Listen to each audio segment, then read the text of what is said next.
কোরআন শরীফে আল্লাহ পাক বলেছেন আমলে সালেহ যারা করবে, নবীরা, ওলিরা, সিদ্দিকীন, শুহাদা সব যাবে জান্নাতে। আর সেই জান্নাতকে এই হাবিসা, এই নিকৃষ্ট ধর্মদ্রোহী, রাষ্ট্রদ্রোহী মহিলা, এই সে বলেছে বেহেশত হচ্ছে এক অসভ্য উদ্যান। পৃথিবীর অতৃপ্ত বহুগামী পুরুষেরা তাদের থাকার জায়গা হবে ওই বেহেশতের মধ্যে। নাউজুবিল্লাহ। এই মেয়ে লোকটি সমগ্র নারী জাতির কলঙ্ক। ভারত, বাংলাদেশের শ্রেষ্ঠ শত্রু ভারত এই শয়তানকে পয়সা দিয়া পুষতেছে। কলকাতায় দাওয়াত দিয়ে আনন্দ পুরস্কার দিয়েছে। সে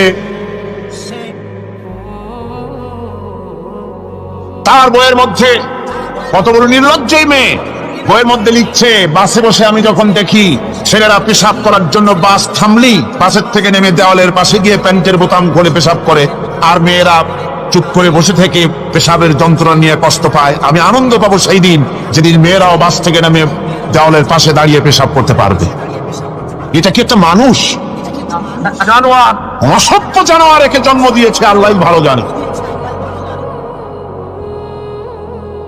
আমার বন্ধুগণ, তার অসভ্যতার শেষ নাই। কোরআন নিয়ে ঠাট্টা করেছে, বলেছে আমার মা রাতের বেলায় ঝুলে ঝুলে সূরা ইয়াসিন পড়ে, আমি চিন্তা করি যে কত বাজে কাম করতেছে সে। বলছে আল্লাহ পাক কোরআনের মধ্যে পুরুষকে বেহেশতের হুরিদের কাঁচা মাংসের লোভ দেখাইয়া, মদ খাওয়াবার লোভ দেখিয়ে তাদেরকে নামাজ রোজা করার জন্য বাধ্য করতেছে। বেহেশতে কি শরাব, বেহেশতে কি মদ পান করানো হবে? না, বেহেশতে মদ পান করানো হবে না। মদ তো নাপাক জিনিস। আল্লাহ পাক বলছেন বেহেশতে পান করানো হবে। ওয়াসাকাহুম রাব্বুহুম শারাবান তাহুরা। জান্নাতের ভিতরে আল্লাহ পাক শরাবে তাহুর পান করাবে, যেটা নিজেও পাক এবং যে পান করবে সেও পবিত্র হয়ে যাবে। সুবহানাল্লাহ। সুতরাং এই কোরআন নিয়ে ঠাট্টা বিদ্রুপ যারা করেছে, কিয়ামতের দিন আল্লাহর দরবারে তাদেরকে উঠতে হবে, আজ হোক কাল। আমি জানি না বাংলাদেশ সরকার ভারতের ভয়ের চোটে এই মেয়ে লোককে পুলিশ প্রহারা দিয়া পুষতেছে নাকি আমার বুঝে আসে না। বাংলাদেশ সরকারের পররাষ্ট্র মন্ত্রণালয় রীতিমতো আসামির কাঠগড়ায় দাঁড়িয়ে বিবৃতি দিয়েছেন এবং তাকে পুলিশ প্রহরার ভিতরে রেখেছে। বাংলাদেশের দণ্ডবিধি অনুযায়ী ওর তো ফাঁসি হয়ে যাওয়া উচিত। কোরআনের বিরুদ্ধে কথা বলেছে, আল্লাহর কোরআন নিয়ে ঠাট্টা করেছে। আমার বন্ধুগণ, কিয়ামতের দিন যখন এরা উপস্থিত হবে আল্লাহর দরবারে, আল্লাহ রাব্বুল আলামিন কোরআনের সাথে যারা ঠাট্টা করেছে, বিদ্রুপ করেছে, কোরআনের আইনকে নিয়ে যারা ঠাট্টা বিদ্রুপ মজাক উড়াইছে, কিয়ামতের দিন তাদেরকে বলা হবে ওয়াকিলাল ইয়াউমা নানসাকুম কামা নাসিতুম লিকা ইয়াউমিকুম হাদা।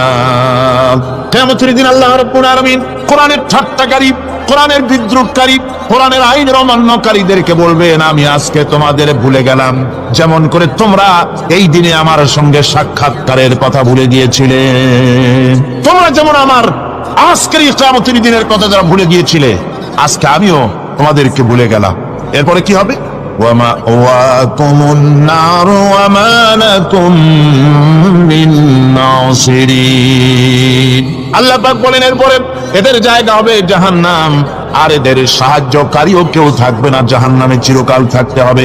এটা এই জন্য যে তারা আল্লাহর কোরআনের সঙ্গে ঠাট্টা করেছে, বিদ্রুপ করেছে, কোরআনের আইন মানে নাই, কোরআনের আইনকে অমান্য করে চলেছে। এই জন্য কিয়ামতের দিন আল্লাহ রাব্বুল আলামিন তাদেরকে শাস্তি প্রদান করবেন। কোরআন পৃথিবীর বুকে আল্লাহ নাজিল করেছেন, শুধু তেলাওয়াত করবেন ঝুলে ঝুলে, এই জন্য নয়। কি জন্য নাজিল হলো? এবার উদ্দেশ্য শুনুন। আল্লাহ পাক বলেন আর রহমান আল্লামাল কোরআন। আল্লাহ রাব্বুল আলামিন তিনি হলেন এমন দয়াবান, এমন রহমান, যিনি কোরআন শিখালেন। কি কারণে শিখালেন?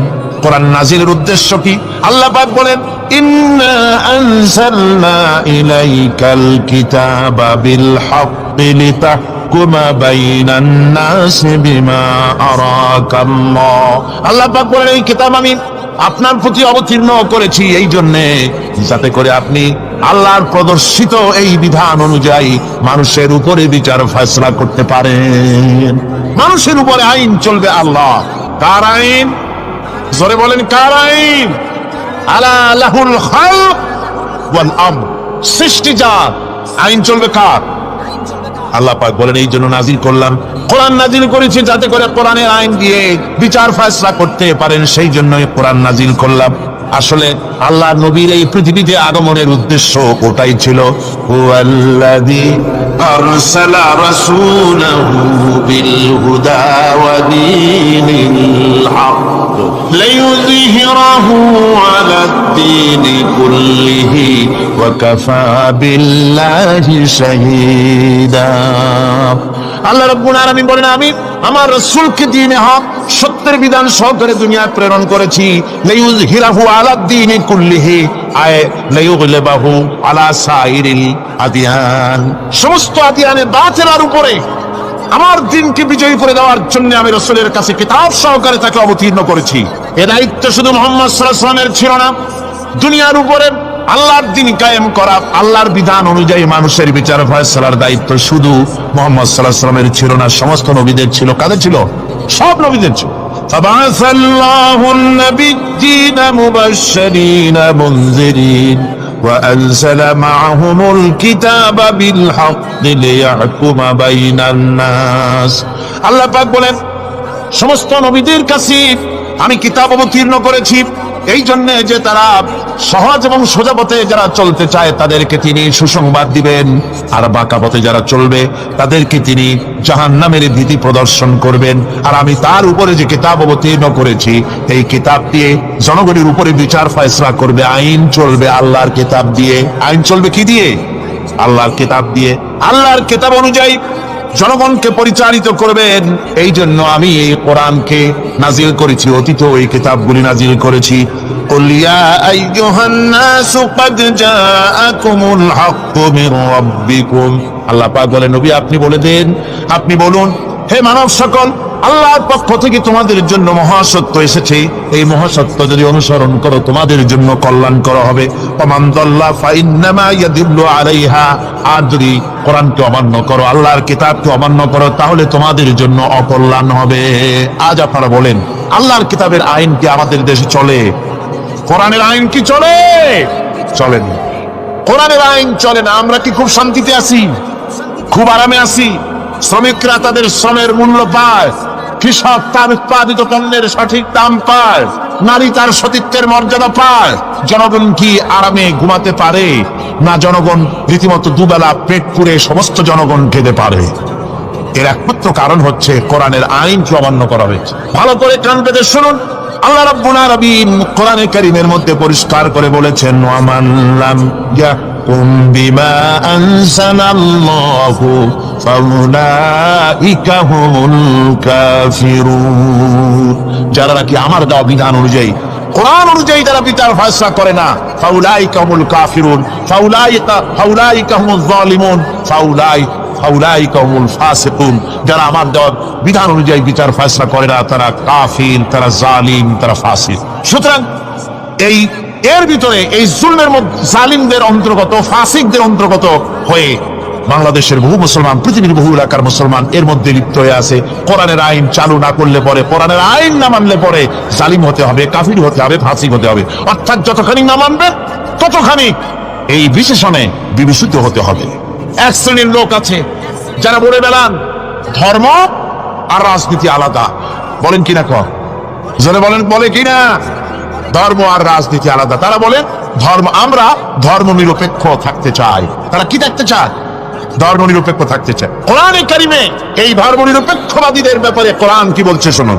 আল্লাহ রাব্বুল আলামিন বলেন আলাম তারা ইলাল্লাযীনা ইয়াজউমুনা আন্নাহুম আমানু বিমা উনজিলা ইলাইকা ওয়া মা উনজিলা মিন ক্বাবলিক।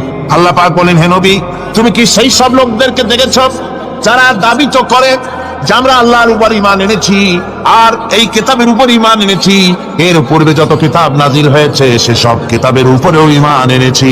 ধর্ম নিরপেক্ষবাদীরা তারা তো বলে না যে আল্লাহ মানি না, কোরআন মানি না, একথা বলে না, ওটা বলে না। কি বলে? সে বলা কথাটি আল্লাহ এখানে অনেক আগে বলে রেখেছেন। ওরা বলে যে আমরা অবশ্যই আল্লাহকে মানি, আল্লাহর কিতাব মানি, এর পূর্বে যত কিতাব নাজিল হয়েছে সেগুলোও মানি, তবে يريدون أن يتحاكموا إلى الطاغوت। তারা চায় তাদের জীবনের সমস্ত সমাধান সমস্যার জন্য তাগুতের কাছে যেতে চায়। তাগুতকে, আল্লাহকে বাদ দিয়ে তারা যেতে চায় কোথায়? তাগুতের কাছে। জোরে বলেন, কিসের কাছে যেতে চায়? তাগুতের কাছে। তাগুত বলে কারে? তাগুত বলা হয় যে নিজে আল্লাহর আইন মানে না এবং অপরকেও আল্লাহর আইন অমান্য করতে বাধ্য করে, তাকে বলা হয় তাগুত। ওরা বলে ধর্ম আর রাজনীতি আলাদা, কোরআন মানি কিন্তু কোরআনের আইন মানি। ওরা কোরআন মানে ঠিকই, বলে যে কোরআন মানি কিন্তু কোরআনের আইন মানে। তাহলে এ মানি বলার অর্থটা কি? এর মূল্যটা কোথায়? কোরআন যদি মানো তো কোরআন বলেছে সুদ খেও না, আমাদের দেশে সুদ চলছে না। কোরআন বলেছে বিবিকে পর্দায় রাখো, পর্দায় কি রাখা হচ্ছে? কোরআন বলেছে ওজনে কম দিও না, তা কি মানা হচ্ছে? কোরআন বলেছে আমার আইন দিয়ে দেশ শাসন করো, তা কি করা হচ্ছে? সুতরাং ধর্মনিরপেক্ষ মতবাদ যেটা, এই মতবাদটা কোরআনের দৃষ্টিতে কুফরি মতবাদ।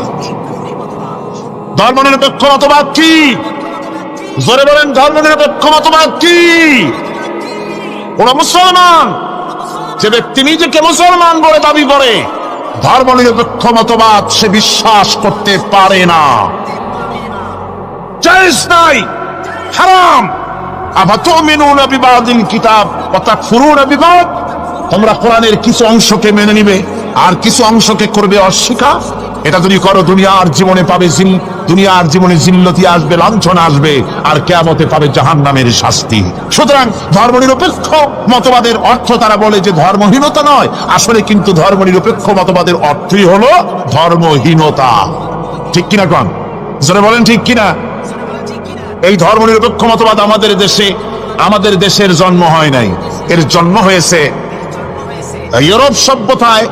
প্রাচীন ইউরোপ সভ্যতায় এর জন্ম হয়েছিল, সেখান থেকে তার আন্ডা বাচ্চা ভারতে এসেছিল। ভারত থেকে এই আন্ডা বাচ্চার কিছু অংশ 1972 সালে তদানীন্তন সরকারের মাথার উপরে ভারত চাপিয়ে দিয়েছিল। সেই ধর্মনিরপেক্ষ মতবাদ 1972 সনের সংবিধানে লেখা হলো, কিন্তু 1982 সনে যখন সংবিধান আবার অ্যামেন্ডমেন্ট করা হলো, তখন ধর্মনিরপেক্ষতার কপালে ঝাঁটা মেরে বিদায় করা হয়েছে। বাংলাদেশে ধর্মনিরপেক্ষ মতবাদ চলতে পারে না। ধর্মনিরপেক্ষ মতবাদের কথা আমাদের দেশে তারাই বলে যারা 72 সনে ক্ষমতায় ছিলেন। তারা ধর্মের সাথে কি ব্যবহার করেছেন আমরা ভুলে যাই নাই, আপনারা ভুলে গেছেন। 1972 সনে দেশের সমস্ত বিশ্ববিদ্যালয়ের মনোগ্রাম থেকে ইকরা বিসমি রাব্বিকাল্লাযী খালাক রাব্বি জিদনি ইলমা, কোরআনে কারীমের আয়াতকে বিদায় করে দেওয়া হয়েছিল। শাসনতন্ত্রের শিরোনামে বিসমিল্লাহকে গ্রহণ করা হয় নাই। শুধু তাই নয়, কোরআনে কারীম যেখানে তেলাওয়াত করা হয় তখনকার সময় রেডিওতে, টেলিভিশনে, ওই 72 থেকে 3 বছর, এবং এখনো সেই দলটি মিটিং করতে গিয়ে, কোন জায়গায় কিছু করতে গিয়ে আগে কোরআন শরীফ, তারপরে গীতা, তারপরে বাইবেল, এগুলি হচ্ছে মুনাফিকের লক্ষণ। কিসের লক্ষণ? যেখানে সেই টেবিলে, যেই মঞ্চে কোরআন তেলাওয়াত হয়, বাইবেল গীতা পড়া হারাম বড় হতে পারে না। কোরআনের চাইতে শ্রেষ্ঠ কিতাব আল্লাহর দুনিয়া আছে। সমস্ত কিতাবকে রাত করেছে কোরআন। হযরত ওমর রাদিয়াল্লাহু তাআলা রাসূল করিম সাল্লাল্লাহু আলাইহি ওয়াসাল্লামের কাছে গিয়ে তাওরাতের একটা পাতা পড়তেছি। হযরত আবু বকর রাদিয়াল্লাহু তাআলা সেখানে চলে এলেন, এসে দেখেন রাসূল করিম সাল্লাল্লাহু আলাইহি ওয়াসাল্লামের চেহারা মোবারক লাল হয়ে গিয়েছে গোসা। হযরত আবু বকর বললেন, ওমর তুই যদি এর থেকে মরে যেতিস, তুই যদি এর থেকে মরে যেতিস, তুই যদি এর থেকে মরে যেতি। 3 বার বলল। হযরত ওমর শিউরে উঠলেন, হতচকিত হয়ে উঠলেন। আবু বকর আমাকে মরার কথা বলছেন কেন? তিনি তাকিয়ে দেখেন রাসূল করিম সাল্লাল্লাহু আলাইহি ওয়াসাল্লামের চেহারা মোবারক গোসায় লাল হয়ে। হযরত ওমর বলছেন, ইয়া রাসূলুল্লাহ, আমার এবং আমার পিতা মাতার জীবন আপনার কদম মোবারকে উৎসর্গ হয়ে যাক। আমি অপরাধ করেছি, কি অন্যায় করেছি হুজুর আমাকে? হুজুর বলছেন, ওমর তুমি যে তাওরাতের পাতা আমার সামনে পড়তেছ, এই তাওরাত যার উপরে নাজিল হয়েছিল, সেই মুসা আলাইহিস সালাম যদি আজকে বেঁচে থাকতেন, তাহলে আমার উম্মতের ভিতরে শামিল হয়ে যাওয়া তার জন্য ফরজ হয়ে যেত। অতীতের সমস্ত কিতাবকে রদ করা হয়েছে, সমস্ত শরীয়তকে বন্ধ করা হয়েছে। সুতরাং কোন মুসলমানের প্ল্যাটফর্মে যেখানে কোরআন তেলাওয়াত হয়, বাইবেল গীতা পড়া হারাম সেখানে। এই মুনাফিকরা তাও করে থাকে। আমার মুসলমান ভাইয়েরা, নজরুল ইসলাম কলেজের ইসলাম শব্দ বাদ দিয়ে নজরুল কলেজ করা হয়েছিল। সলিমুল্লাহ মুসলিম হলের মুসলিম শব্দ বাদ দিয়ে শুধু সলিমুল্লাহ হল করা হয়েছিল। তার মানে ধর্ম এদের কলিজায় আগুন জ্বালিয়ে দেয়। ইসলামের নাম বরদাস্ত হয় না, কোরআনের নাম বরদাস্ত হয়। আর বরদাস্ত হয়নি বলেই আল্লাহ পাক তার ইন্তেকাম নিয়েছে। আমার বক্তব্য হচ্ছে, কোরআনে কারীম পৃথিবীতে এসেছে শাসন করতে দুনিয়াকে। তার মধ্যে রয়েছে রাজনীতি, অর্থনীতি, সব। এই বিচার ফয়সালা কোরআন থেকে যারা গ্রহণ করে না, রাসূলকে যারা বিচারক মানে না, তাদের সম্পর্কে আল্লাহ পাক কি বলছে শুনুন। ফালা রাব্বিকা লা ইউমিনুনা হাত্তা ইউহাক্কিমুকা ফীমা শাজারা বাইনাহুম থুম্মা লা ইয়াজিদু ফী আনফুসিহিম হারাজাম মিম্মা কাদাইতা ওয়া ইউসাল্লিমু তাসলিমা। আল্লাহ রাব্বুল আলামিন বলেন, ফালা রাব্বিক, কখনো নয় হে নবী, আপনার রবের কসম, কখনোই নয়। ওরা মুমিন নয় যারা নাকি তাদের জীবনের সব কিছুর ব্যাপারে যতক্ষণ পর্যন্ত আপনাকে বিচারক না মানে, আপনার দেওয়া ফয়সালাকে গ্রহণ না করে, এবং আপনি বিচার করার পর ফয়সালা দেওয়ার পরে এটার উপরে দ্বিধাহীন চিত্তে মেনে যতক্ষণ না নিবে, ততক্ষণ পর্যন্ত তারা যত ঈমানের দাবি করুক, তারা আসলে মুমিন না। এ ফতোয়া কার? এ ফতোয়া কার? আল্লাহ রাব্বুল আলামিনের ফতোয়া। কখনো মুমিন হতে পারবে না যারা রাসূলুল্লাহকে ফয়সালাকারী হিসেবে গ্রহণ না করবে, কোরআনকে সংবিধানের উৎস হিসেবে গ্রহণ না করবে। কোরআন এসেছে আইনের কিতাব হিসেবে পৃথিবীর মানুষকে পরিচালিত করার জন্য। আজ এই কোরআনের আইন যারা মানে সেখানে শান্তি পায়, কোরআন যেখানে মানে না সেখানে শান্তি হয়। আল্লাহ পাক পরিষ্কার বলেছেন কোরআনের আইন মেনে চলো। আর যারা এই কোরআনকে অমান্য করবে তাদের শাস্তি কি হবে? আল্লাহ পাক বলেন, আল্লাযীনা কাযযাবু বিল কিতাবি ওয়া বিমা আরসালনা বিহি রুসুলানা ফাসাউফা ইয়ামালুন। আল্লাহ পাক বলেন, আমি যে কিতাব নাজিল করেছি, এই কিতাবকে যারা মিথ্যা মনে করে, কিতাবকে যারা অস্বীকার করে, কোরআনের আইন যারা মানে না, আমি যে রাসূলের উপরে যা নাজিল করেছি সেগুলির উপরে যারা ঈমান আনে না, এগুলিকে যারা মানে না, তাদের জন্য এর পরিণতি তারা খুব শীঘ্রই টের পাবে। খুব শীঘ্রই তাদেরকে পরিণতি দেওয়া হবে। কিয়ামতের দিন তাদেরকে আল্লাহ রাব্বুল আলামিন জাহান্নামে প্রবেশ করাবেন। কোরআনের অমান্যকারীদের জায়গা কোথায় হবে? কোথায় হবে তাদের জায়গা? জাহান্নামের ভিতরে হবে। সুতরাং আমরা কোথায় যেতে চাই? জাহান্নামে না জান্নাতে?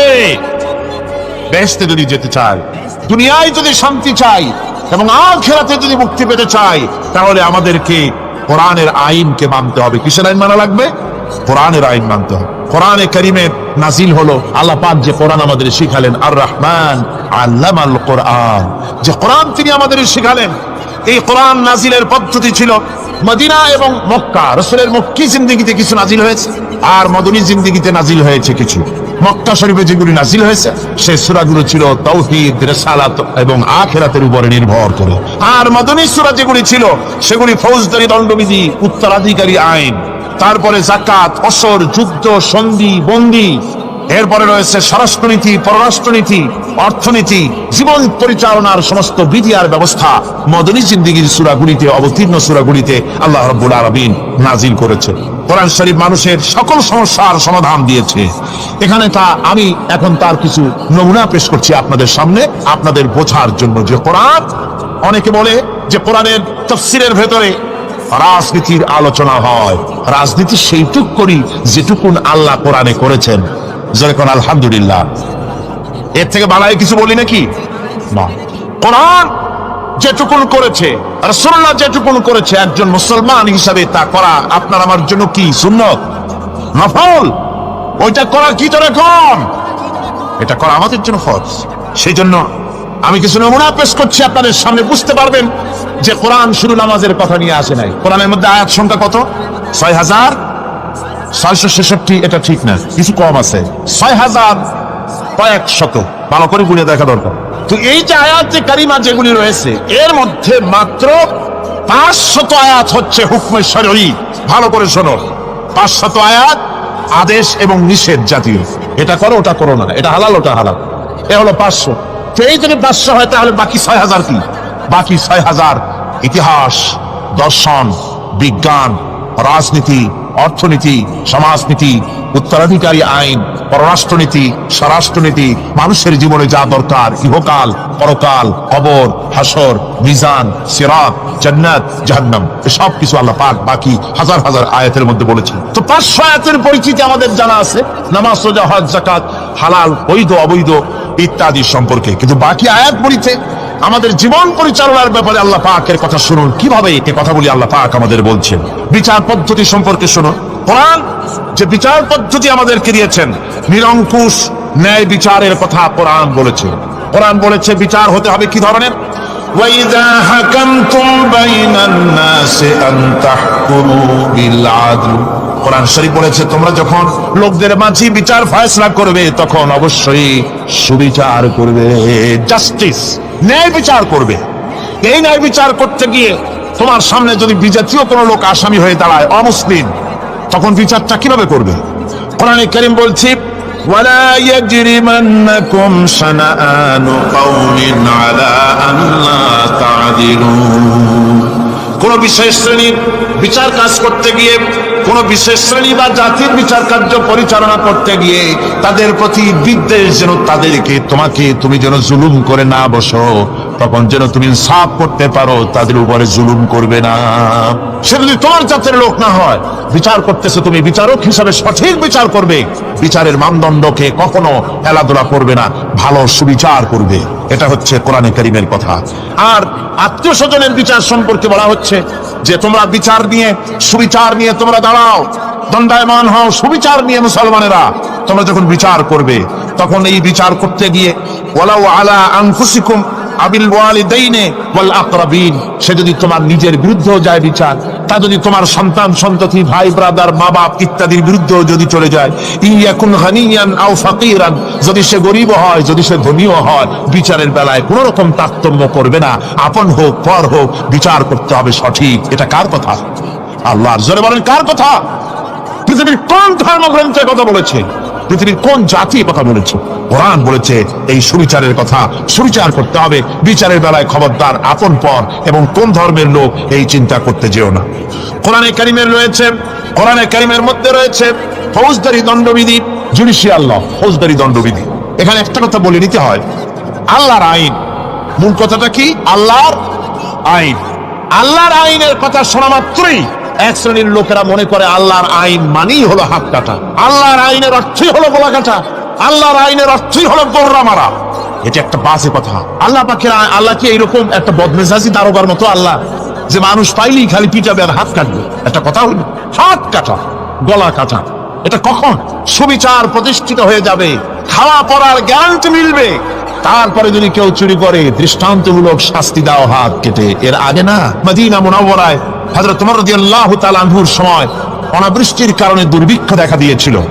তখন হযরত ওমর জাস্টিসদেরকে, ম্যাজিস্ট্রেটদেরকে ডেকে পরিষ্কার ভাবে এলান করে দিয়েছিল, এখন যদি কোনো চোর ধরা পড়ে, এই দুর্ভিক্ষ চলাকালীন কোন চোর যদি ধরা পড়ে আর প্রমাণিত হয় পেটের জ্বালায় চুরি করেছে, খবরদার তার হাতকে তোমরা কাটবে না, খবরদার হাত কাটবে না।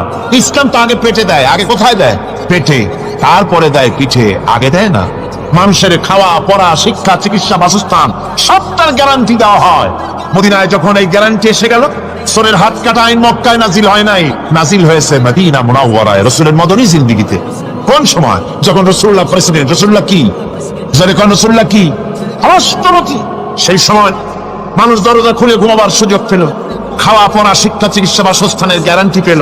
এই সময় আল্লাহ রাব্বুল আলামিন তিনি যখন দেখলেন ইসলামী সমাজ ব্যবস্থা কোরআনের আইনের মাধ্যমে মানুষ সব রকমের নিরাপত্তা লাভ করেছে, পেটের সমস্যার সমাধান হয়ে গেছে, তখন আল্লাহ আইন জারি করলেন, আস-সারিকু ওয়াস-সারিকাতু ফাকতাউ আইদিয়াহুমা, চোর পুরুষ হোক আর নারী হোক উভয়ের হাত কেটে দাও।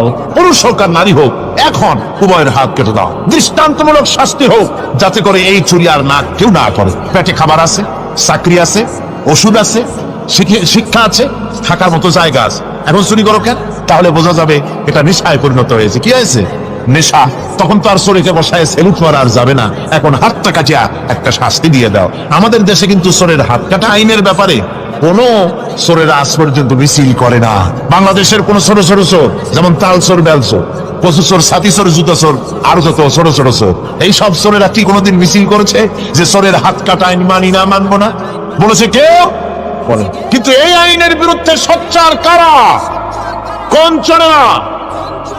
নিশ্চয়ই ছোট চোরেরা নেই, বড় চোরে যারা তাল বেল চুরি করে না, বরং কলমের খোঁচা দিয়া সরকারের জনগণের লক্ষ কোটি কোটি টাকা পকেটস্থ করেন মেহরবানি করে। ওইসব তারা মনে করেন যদি এই আইন চালু হয়ে যায় তাহলে তালচোর বেলচোরের তো কোনো ক্ষতি নাই, ইসলামী রাষ্ট্র চালু হলে পরে তো সকলের পেটে ভাত আসবে, ওই তাল বেল আর চুরি করা লাগবে না, তাদের তো সুবিধা। কিন্তু মুসিবতটা তো আমাদের হবে, বেশি খাইয়া খাইয়া জিব্বা পুরু হয়ে গেছে, এখন ওই বেশি খাইতে না পারলে বদভ্যাস চালু হয়ে যাবে, চুরি করতে যখন যাইবে তখন এই আইন তো বিসমিল্লাহ হবে আমাদের দিয়া।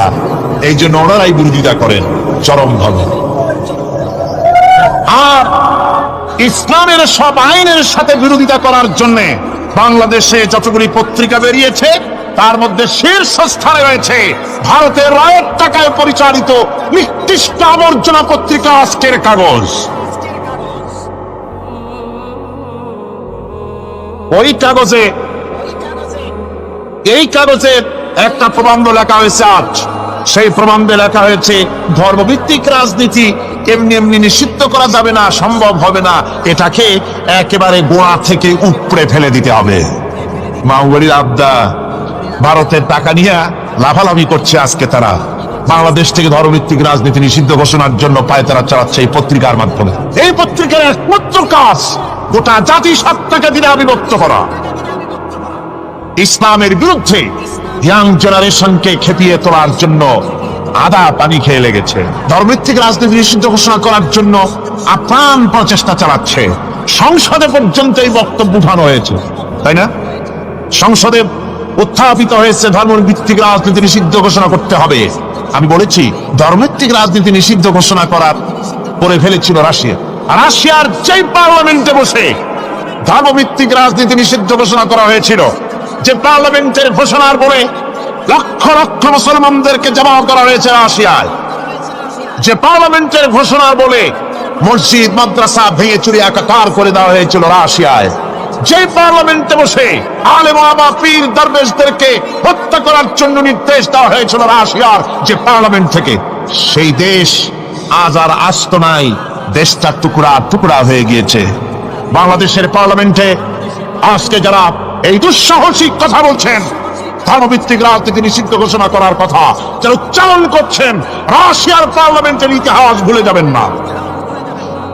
বাংলাদেশে 11.5 কোটি তৌহিদি জনতার তৌহিদি রক্ত, তৌহিদি চেতনা সমস্ত শরীরে মাথায় আর রগ রেশায় টকবক করছে ইসলামী চেতনা, ইসলামের রক্ত। এই মুসলমানদের সাথে আগুন নিয়ে খেলা করার চেষ্টা করো না আমার বন্ধুগণ। কোরআনের আইন বন্ধ করার ক্ষমতা কারো নাই, আইন চালু হলে পরেই শান্তি আসবে। ওরা বিরোধিতা করছে, ওরা বলছে চোরের হাত কাটা আইন, এটা হচ্ছে একটা অমানবিক ব্যাপার। আইনটা কার? আল্লাহ। মানুষগুলি কার? তোমারা তো দরদ কেন? মায়ের চাইতে মাসির দরদ বেশি, এটা কি খুব সুলক্ষণ? না, এটা দারুণ কুলক্ষণ।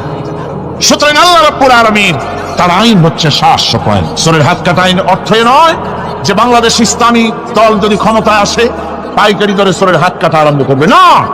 ততক্ষণ পর্যন্ত আইন চালু হবে না যতক্ষণ পর্যন্ত সমস্ত মানুষ তাদের কর্মসংস্থান না হবে, খাবার না পাবে, চাকরি বাকরি না হবে, খেয়ে পরে খাওয়া পড়া শিক্ষা চিকিৎসা বাসস্থান সবটার গ্যারান্টি মিলবে, তারপরে আইন চালু হবে। এর আগে আল্লাহ রাব্বুল আলামিন ফৌজদারি দণ্ডবিধির আওতার ভিতরে চোরের কি শাস্তি হবে তা বললেন, নরহত্যার শাস্তি কি হবে তাও আল্লাহ পাক এখানে বলছেন, ইয়া আইয়ুহাল্লাযীনা আমানু কুতিবা আলাইকুমুল কিসাসু ফিল কাতলা। আল্লাহ পাক বলেন তোমাদের প্রতি নরহত্যার শাস্তি স্বরূপ কিসাস নির্দিষ্ট করা হয়েছে, অর্থাৎ হত্যার বদলে হত্যা করা। একজন মানুষ আর একজন মানুষকে হত্যা করেছে, কোরআনের আইন হচ্ছে ওকেও হত্যা করো। কি সুন্দর আইন, সুবহানাল্লাহ পড়েন। তাহলে কি হবে? রেডিও টেলিভিশনের পত্র পত্রিকার মাধ্যমে যদি খবর ছড়ানো হয় যে হত্যাকারীর বিচার হবে কোরআনের আইন অনুযায়ী, প্রকাশ্য রাজপথে হত্যাকারীকে তাকেও যদি হত্যা করে দেওয়া হয়, এই দৃশ্য উপস্থিত জনতা যত দেখবে, পত্রপত্রিকায় খবর পাবে, টেলিভিশনের পর্দায় দেখতে পাবে, যারা দেখলো এই সব লক্ষ লক্ষ জনতার ভেতরে মানুষ হত্যা করার দুঃসাহস আর আসবে? আল্লাহ পাক বলছেন এটা হচ্ছে মানুষের কিসাস, এর মধ্যে রয়েছে মানুষের জীবন। এরপরে মারাত্মক শাস্তি আল্লাহ পাক এভাবে কোরআনে কারীমের মধ্যে বললেন, জিনার শাস্তি, আস-সানিয়াতু ওয়াস-সানি ফাজলিদু কুল্লা ওয়াহিদিন মিনহুমা মিআতা জালদা। আল্লাহ রাব্বুল আলামিন বলেন, জিনাকারিনী পুরুষ, জিনাকারিনী নারী আর জিনাকারা পুরুষ, তাদের শাস্তি হচ্ছে উভয়কে 100 করে দৌড়া মারা, প্রাণদণ্ড দিয়ে দেওয়া। এই শাস্তি যদি হয়, জিনা বন্ধ হয়ে যাবে, বিবাহ সহজ হবে। ইসলামী রাষ্ট্র হলে পরে জিনা করা কঠিন হবে, বিবাহ করা সহজ হয়ে যাবে। এটা হচ্ছে কোরআনের আইনের সুন্দর বিধান। জিনার শাস্তি, চোরের শাস্তি, নরহত্যার শাস্তি জুডিশিয়াল লয়ের আওতায়, ফৌজদারি দণ্ডবিধির আওতায় এগুলি পড়ে। এগুলি সব কোরআন শরীফে আছে না নাই? আছে কিনা? তাহলে কি করে আপনি বলবেন আপনি ধর্ম নিরপেক্ষ? আপনি শুধু ধর্ম আপনার ব্যক্তিগত ব্যাপার আর রাজনীতি একটা আলাদা ব্যাপার। এবার আল্লাহ রাব্বুল আলামিন মদ পান সম্পর্কে, যারা মদ পান করবে, জুয়া খেলবে যারা, তাদের সম্পর্কে মদ্যপায়ীদের ব্যাপারে আল্লাহ পাক বলছেন, ইন্নামাল খামরু ওয়াল মাইসিরু ওয়াল আনসাবু ওয়াল আজলামু রিজসুম মিন আমালিশ শাইতানি ফাজতানিবুহু। আল্লাহ পাক বলেন নিঃসন্দেহে মদ, জুয়া এবং পাশা, এই সমস্ত খেলাকে, এই সমস্ত জিনিসকে নাপাক ঘোষণা করা হয়েছে। এগুলি সব হতেছে শয়তান কর্তৃক উদ্ভাবিত নোংরা কাজ। এগুলি শয়তানের কাজ। মদ আর জুয়া কার কাজ? জয় বলেন কার কাজ? শয়তানের কাজ। সুতরাং ফাজতানিবুহু, এর থেকে তোমরা ফিরে থাকো। আল্লাহ বলছেন মদ এবং জুয়া মানুষকে আল্লাহর জিকির থেকে ফিরায় রাখে।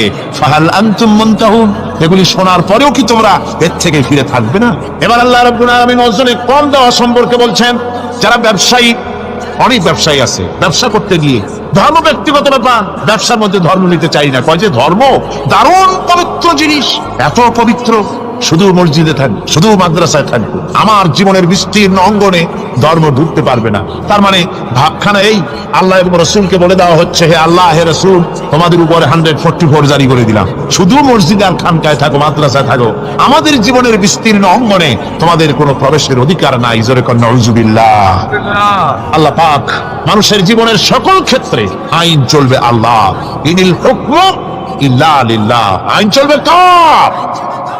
আল্লাহ রাব্বুল আলামিন বলেন ওজনে কম দিও না। ওয়াউফুল কাইলা ইযা কিলতুম ওয়াজনু বিল কিসতাসিল মুস্তাকিম। মেপে যখন কোন জিনিস দিবে পরিমাপে কম দিবে না, ওজন করে যখন দিবে ওজনেও কম দিবে না। আল্লাহ পাক কোরআনে কারীমের মধ্যে সুন্দর করে সব কথা বলে দিলেন, ওজনে কম করো না, পরিমাপে কম করো না, সঠিকভাবে এটাকে দিও। ইয়াতীমের মাল সম্পর্কে কোরআন বলছে, ওয়ালা তাকরাবু মালাল ইয়াতীম ইল্লা বিল্লাতী হিয়া আহসান। ইয়াতীমের মাল ভক্ষণ করা তো দূরের কথা, এর নিকটবর্তী হয় না। তবে হ্যাঁ, এতিম বয়স্কত্ব হওয়া পর্যন্ত যদি আমানত রাখো সেটা ভিন্ন কথা, কিন্তু এতিমের মালকে ভক্ষণ করো না অবৈধভাবে। এতিমের মালের সুরক্ষার জন্য আল্লাহ পাক বলে দিলেন। অশ্লীলতা সম্পর্কে, আজকে সমাজে অশ্লীলতা চলছে, বেহায়ামি, নগ্নতা চলছে, এ সম্পর্কে আল্লাহ পাক বলছেন, কুল ইন্নামা হারামা রাব্বিয়াল ফাওয়াহিশা মা যাহারা মিনহা ওয়া মা বাতান। আল্লাহ পাক বলেন, হে নবী, আপনি বলে দেন, আমার প্রভু নিঃসন্দেহে প্রকাশ্য এবং অপ্রকাশ্য সব রকমের নির্লজ্জতা এবং পাপাচারকে নিষিদ্ধ ঘোষণা করেছেন, হারাম করে দিয়েছেন। প্রকাশ্য এবং অপ্রকাশ্য সব রকমের পাপাচারকে, নির্লজ্জতাকে আল্লাহ পাক নিষেধ করেছেন। আজকে আমাদের দেশের টেলিভিশনে যে সমস্ত নির্লজ্জ বিজ্ঞাপন দেওয়া হয়, নারী দেহের যে সৌন্দর্য প্রদর্শনী করা হয়, এ কি কোনো মুসলমান দেশের করা উচিত? কোন মুসলমানদের জন্য এটা কি বৈধ? আজ নির্লজ্জতা, বেহায়ামি ছড়িয়ে পড়ছে চতুর্দিকে। আল্লাহ পাক নিষেধ করছেন, হারাম করে দিয়েছেন। প্রকাশ্য অপ্রকাশ্য সব রকমের নির্লজ্জতা আল্লাহ পাক হারাম করেছেন। সুদ সম্পর্কে আল্লাহ পাক বলছেন, ওয়া হাল্লাল্লাহুল বাইআ ওয়া হারামার রিবা। আল্লাহ পাক বলেন, আমি সুদকে হারাম করেছি আর ব্যবসাকে করেছি হালাল। ব্যবসা করো, ব্যবসার মধ্যে বরকত আসবে। সুদ দিও না, সুদ দিও না। আজকে সুদের প্রচলন চলছে। আল্লাহর আইন না থাকার কারণে এমন একটা জঘন্য ধরনের অপরাধ আমার জাতি করছে, সুদের মতো নিকৃষ্ট পাপের সাথে গোটা জাতি জড়ায় গেছে। ঠিক কিনা কর? সুদ খাওয়া এবং দেওয়া কি? জোরে বলেন কি? এই সুদের মধ্যে রয়েছে 70টি গুনাহ। তার ছোট্ট গুনাহ হলো নিজের মাকে নেকাহ করা। জোরে কোন নাউজুবিল্লাহ। এই মারাত্মক গুনাহ গোটা জাতি জড়িয়ে আছে। এই জন্য আলহামদুলিল্লাহ, আল্লাহ শুকর আদায় করি যে এখন বাংলাদেশে ইসলামী ব্যাংক চালু হয়েছে, সুদমুক্ত ইসলামী ব্যাংকিং বাংলাদেশে চালু হয়েছে। কোন আলহামদুলিল্লাহ। এতদিন সুদী ব্যাংকে লেনদেন করেছেন, তার না হয় একটা জবাব দিতে পারবেন কিয়ামতের দিন যে আল্লাহ, সুদমুক্ত ব্যাংক ছিল না, করবোটা কি? এই টাকা পয়সা নিয়ে বিপদে পড়ে গেছিলাম, চোরে নেবে, ডাকাতে নেবে, জীবন যাবে, তাই সুদী ব্যাংকে পয়সা রাখছিলাম। হয়তো একটা জবাব থোড়া অজুহাত খাড়া করতে হয়তো বা পারবেন। কিন্তু সুদমুক্ত ব্যাংক চালু হওয়ার পর সুদী ব্যাংকের সাথে যারা লেনদেন করছেন আর নামাজ রোজাও করছেন, কি জবাব দেবেন কোন কিয়ামতে? নামাজে রক্ত হয়ে গেছে, উজুর পানি নাই, কি করবেন? নামাজ ছেড়ে দেবেন? কি করবেন? তায়াম্মুম করবেন। তায়াম্মুম করে নামাজের মুসল্লায় দাঁড়িয়ে গেছেন, এমন সময় উজুর পানির খবর এসে গেছে, কি হবে? তায়াম্মুম থাকবে না, ছুটে যাবে। ইসলামী ব্যাংক ছিল না বলে সুদী ব্যাংকগুলিকে তায়াম্মুমের মতো ব্যবহার করেছেন, কিন্তু ইসলামী ব্যাংক এসে গেছে, উজুর পানি এসে গেছে। এখন যদি সুদী ব্যাংকের সঙ্গে লেনদেন চালু রাখেন, মনে রাখবেন অবশ্যই কিয়ামতের দিন আল্লাহর দরবারে আসামির কাঠ গড়ায় দাঁড়াতে হবে। সুদের টাকা দিয়া গার্মেন্টস ফ্যাক্টরি করা হচ্ছে। উৎপাদনের দিনে মৌলভী সাহেব তাও পাওয়া যায়, অসুবিধা হয় না। মিলাদের দাওয়াত হয়েছে, কোন টাকা দিয়ে বানাইছে তা জানার দরকার কি? কিছু পয়সা তো হবে। মিলাদ করতে গেলেন, কোরআন তেলাওয়াত করলেন, দোয়া করলেন, বরকতের জন্য দোয়া করলেন। কোন জায়গায় বসে তেলাওয়াত করলেন আপনি? কার নামে দরুদ করলেন? কোন জায়গায় করলেন যে সুদের টাকা দিয়ে ঘরটা তৈরি হলো, আল্লাহর সাথে বাওয়াত করা হলো? আবার সেখানে সাইনবোর্ড লাগায়, হাদা মিন ফাদলি রাব্বি, এটা আমার প্রভুর অনুগ্রহ। নাউজুবিল্লাহ, প্রভুর অনুগ্রহ সুদের টাকা দিয়ে ঘর বানানো। কবি বলছেন, ये इमारत बनी है सूद से आए मेरे मुरब्बी, ये इमारत बनी है सूद से आए मेरे मुरब्बी, और इस पे लिखा है हादा मिन फदले रब्बी। এই বিল্ডিং তৈরি হয়েছে সুদের টাকা দিয়ে। আর কি ভাগ্যের বিড়ম্বনা, কি পরিহাস! সেই সুদের টাকার বিল্ডিং এর উপরে লেখা হচ্ছে হাদা মিন ফাদলি রাব্বি, এটা আমার আল্লাহর অনুগ্রহ। নাউজুবিল্লাহি মিন যালিক। কোরআন তেলাওয়াত করে উদ্বোধন করা হচ্ছে, দরুদ পড়ে উদ্বোধন করা হচ্ছে না, আল্লাহর সাথে বাগাবত করা হচ্ছে। সুতরাং আল্লাহ পাক বলছেন, আমি সুদকে হারাম করেছি, ব্যবসাকে করেছি হালাল। এই সুদ থেকে যদি না ফেরো, ফাইন লাম তাফআলু ফাদানু বিহারবিন মিনাল্লাহি ওয়া রাসূলি। আল্লাহ রাব্বুল আলামিন বলেন, যদি এই সুদ থেকে না ফেরো, যদি এই সুদ থেকে বিরত না থাকো, তাহলে আমি আল্লাহ এবং আমার রাসূলের পক্ষ থেকে যুদ্ধের ঘোষণা রইল। পারবেন? আল্লাহ রাসূলের সাথে যুদ্ধ করতে পারবেন?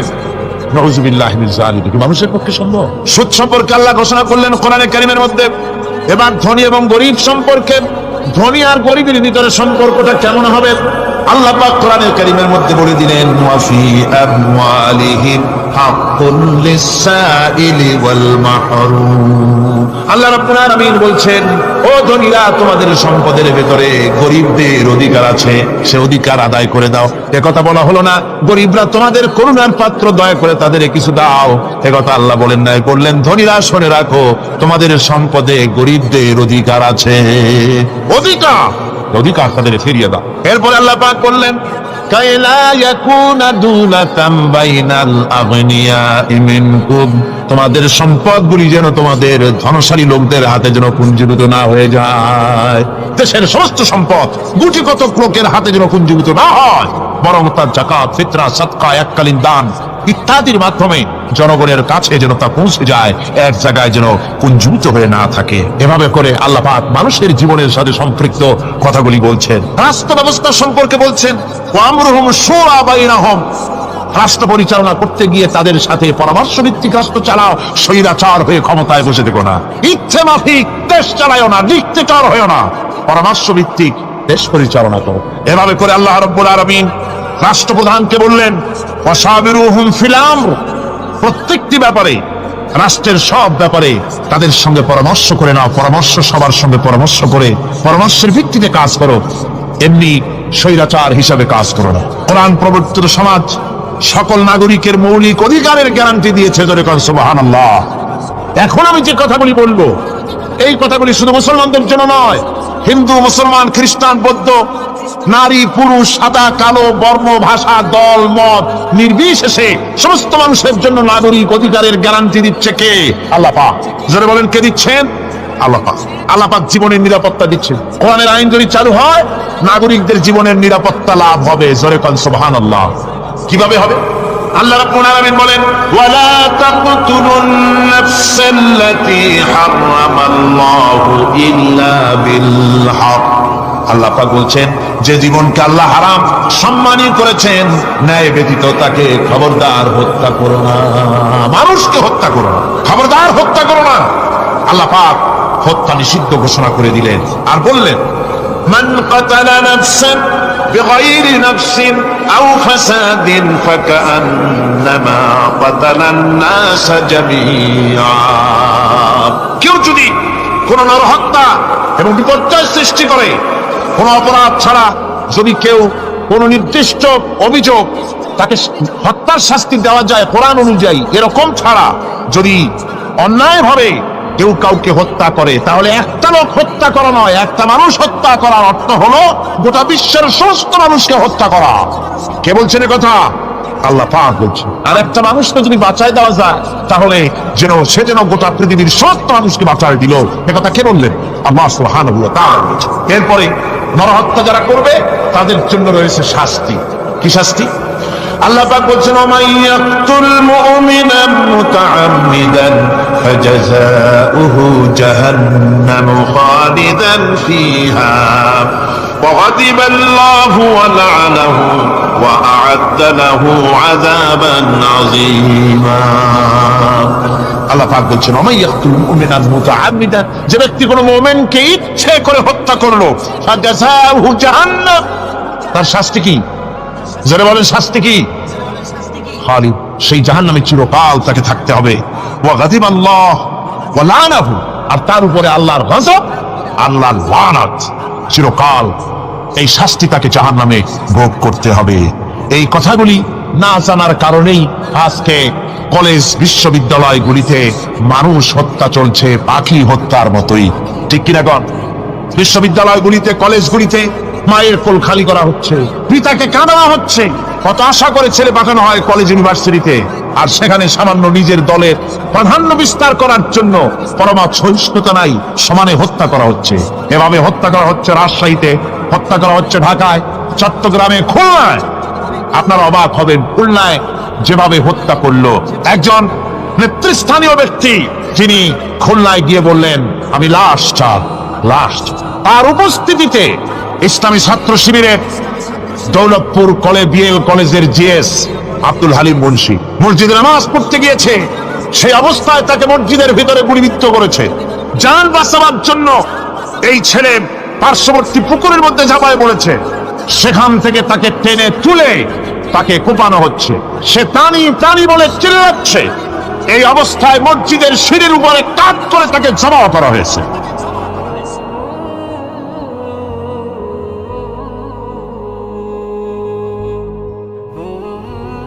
এরপরে খুলনা আলিয়া মাদ্রাসার ছাত্র, এতিম ছাত্র, দুপুর বেলায় খানা খেতে বসেছে। সেই খানা খাওয়া অবস্থায় তাকে গুলি করে ছোরা দিয়ে কুপিয়ে কুপিয়ে তাকে দুনিয়া থেকে বিদায় করা হয়েছে। এভাবে প্রতিটি শিক্ষাঙ্গনে এভাবে মানুষকে মারা হচ্ছে, ছাত্রদেরকে মারা হচ্ছে। যারা মারছে, আমি তাদের উদ্দেশ্যে বলতে চাই, যারা তোমরা মানুষ হত্যা করতেছো, পাখির মতো শিকার করতেছো, মনে রেখো আল্লাহর বিচার দুই রকমের হয়। একটা হয় দুনিয়ায়, আর একটা হয় আখিরাত। দুনিয়ায় তুমি যার সন্তানকে হত্যা করেছো, যার সন্তানকে হত্যা করে যার মা বাপকে কাঁদাইছো, দুনিয়ার শাস্তিটা এভাবে আল্লাহ তোমাকে দিবেন, তুমিও নিহত হবে। তুমি যাকে হত্যা করেছিলে তার মা বাপ যেমন কেঁদেছে, তোমার মা বাবা তেমন কাঁদবে। তুমি যদি কাউকে হত্যা করে তার স্ত্রীকে বিধবা করে থাকো, তোমাকেও আল্লাহ হত্যা করাবেন এবং তোমার স্ত্রীও বিধবা হবে। তুমি যদি কাউকে হত্যা করে তার সন্তানকে এতিম বানায় থাকো, অবশ্যই তুমিও নিহত হবে, নিহত হবে, আর তোমার সন্তানেরা এতিম হয়ে কাঁদবে, ভিক্ষাও মিলবে না, আল্লাহ এমন করে ছাড়বে। অন্যদেরকে তুমি যদি একটা গুলি করে কারো বুককে ঝাঁঝরা করে থাকো, অসংখ্য গুলি তোমার বুকটাকে ঝাঁঝরা করবে। আল্লাহর কসম, যেভাবে মানুষ মেরেছো এইভাবে এর থেকে নৃশংসভাবে তুমিও মরবে, কোনো সন্দেহ না। আল্লাহর এই বিচার হবে। সুতরাং আল্লাহর এই বিচারের কথা কোরআন থেকে যারা জানে তারা সন্ত্রাস করে না। এই জন্য কলেজ বিশ্ববিদ্যালয় সমূহে সন্ত্রাস হয়, মাদ্রাসাগুলিতে সন্ত্রাস হয় না বললেই চলে। কথা কি ঠিক বললাম না বাড়ায় বললাম? সন্ত্রাসের কারণে টাইটেল মাদ্রাসা বন্ধ হয়েছে কয়টা বাংলাদেশে? হাজেল মাদ্রাসা কয়টা? বাঘেল কয়টা? ইল্লা মাশাআল্লাহ দুই একটা হতে পারে কোথাও, কিন্তু তা হয় না। কারণ মাদ্রাসায় এই সব কথা পড়ানো হয় যা আমি বললাম। কোরআন থেকে যে কথাগুলি বললাম এগুলি কোথায় পড়ানো হয়? আজকে যদি কলেজ বিশ্ববিদ্যালয় সমূহে কোরআন পড়ানো হতো, তাফসীর পড়ানো হতো, তাহলে বিশ্ববিদ্যালয় থেকে রবীন্দ্রনাথ আর সূর্য সেনের পা চাটা গোলামেরা বের হতো না, শহীদ তিলবীর বেরিয়ে আসতো, টিপু সুলতান বেরিয়ে আসতো, সালাউদ্দিন আইয়ুবী বেরিয়ে আসতো। দুর্ভাগ্যজনক আজ কলেজ বিশ্ববিদ্যালয়গুলিতে আল্লাহর কোরআন পড়ানো হয় না বলে আমাদের পাঠানো সোনার টুকরা ছেলেগুলি কয়লার টুকরা হয়ে ফিরে আসতেছে। বন্ধুগণ, জীবনের নিরাপত্তা দিচ্ছেন আল্লাহ পাক। কোরআনের আইন চালু হলে মানুষকে হত্যা করা হবে না, কেউ কাউকে মারতে পারবে না, মারলে তাকেও নিহত হত্যা করা অবশ্যই হবে। সম্পদের নিরাপত্তা দিচ্ছেন আল্লাহ, গ্যারান্টি।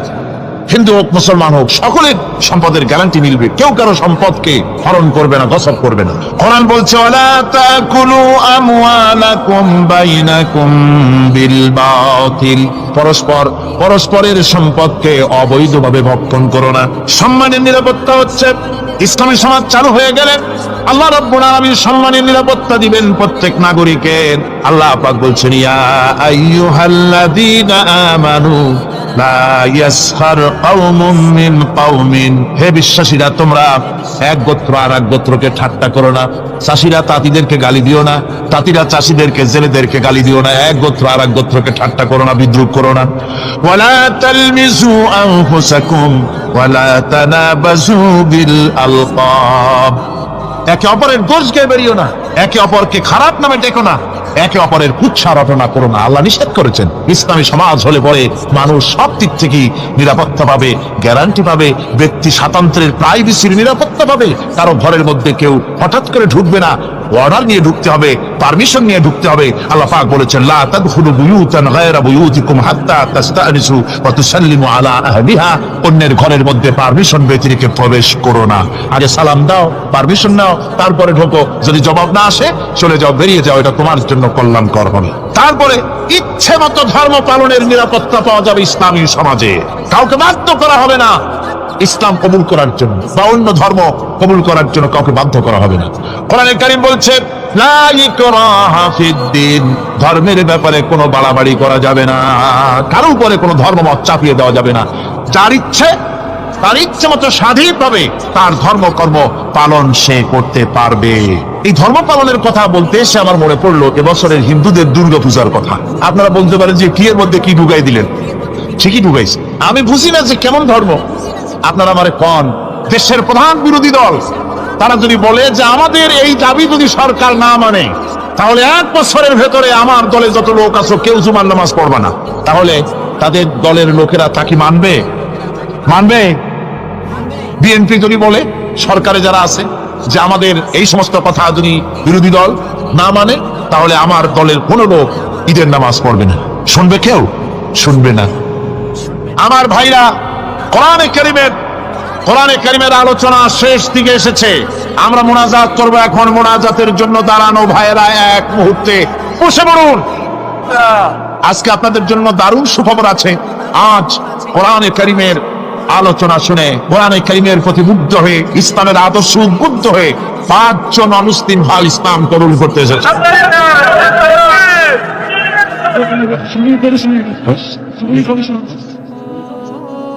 ভেতরে যারা ইসলাম কবুল করবেন তারা আমার সাথে পড়েন, আপনারাও পড়েন, সবাই পড়েন লা ইলাহা ইল্লাল্লাহু মুহাম্মাদুর রাসূলুল্লাহ। আল্লাহ ছাড়া কোনো ইলাহ নাই, মাবুদ নাই, উপাস্য নাই।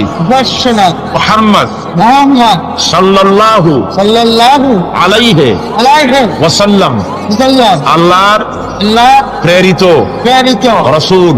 রাসূল।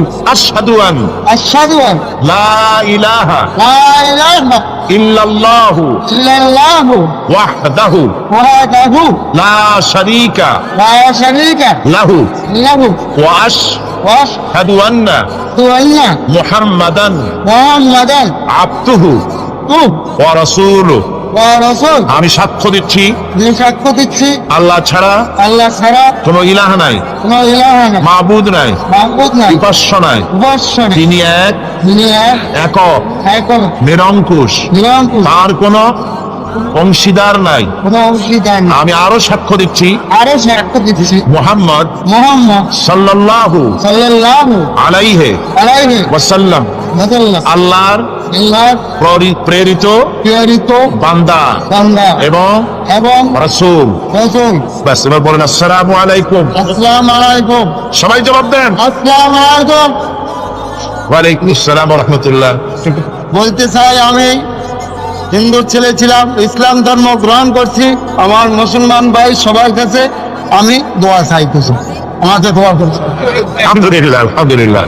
আমি এখন আমাকে দোয়া করবেন আপনারা, আমি যেন বাকি জীবনটা কাটাই যেতে পারি। আরে বাবা, আল্লাহ দোয়া করেন একটু। আলহামদুলিল্লাহ, দোয়া হবে, দোয়া হবে। এই মুহূর্তে 6 মাস অপেক্ষা করছি আপনার জন্য। আরে বহুদিন আমার আশা ছিল, আল্লাহ। আজকে আশা পূরণ দিচ্ছে। আল্লাহ মঞ্জুর করুন, আল্লাহ মঞ্জুর মাস করুন, অপেক্ষা করছি। আল্লাহ মঞ্জুর করুন। আমার এই ভাই, এই দুইজন একটু আগ মুহূর্ত তারা ছিলেন মুশরিক, এখন আমাদের ভাই, আমাদের কি ওনারা, ওনাদের অবস্থা এখন এই হয়েছে, ওনার চোখে ধর্ম কিছু নাই, বৌদ্ধ ধর্ম এটা কিছু নাই, সব জায়গায় ঘুরিয়েছিলাম, ওদের ধর্মের ভিতরে কিছু নেই, আল্লাহ কারণ ছাড়া কিছু নাই। সুবহানাল্লাহ। মুসলমান মুসলমান বলতে পারে আল্লাহর পালন ছাড়া দুনিয়ার কিছু নেই। আলহামদুলিল্লাহ। আমি এখন তাদেরকে বুকে জড়িয়ে ধরে এই বিশাল জনসমুদ্রের পক্ষ থেকে আমি তাদেরকে সম্মানিত করছি।